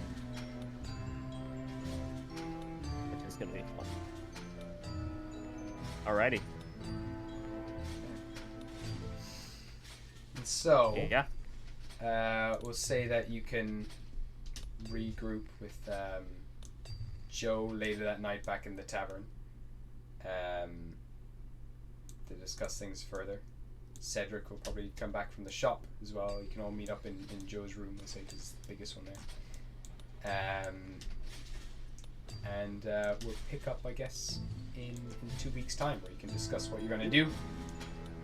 You can investigate this kind of sludge thing, and yeah. Beautiful. This is gonna be a fucking nightmare of a dungeon. I'm looking forward to it. It's a challenge. Yeah, it's been a while since I've had like a proper dungeon crawl kind of place, but yeah, there you go. At least I made sure Joe had a good time before he goes down. Yeah, Joe's had a good time. Eric's had a good time. I don't like. Yeah. This is Alright. gonna. Yeah. Well, Alright, beautiful. Yeah, anyone who's been watching this whole time, thank you very much. And we'll be back here in 2 weeks to see what the Yeeters get up to in the mines. And yeah, cool. See you then. Adios. Watch it. Bye. Yeah. Bye bye.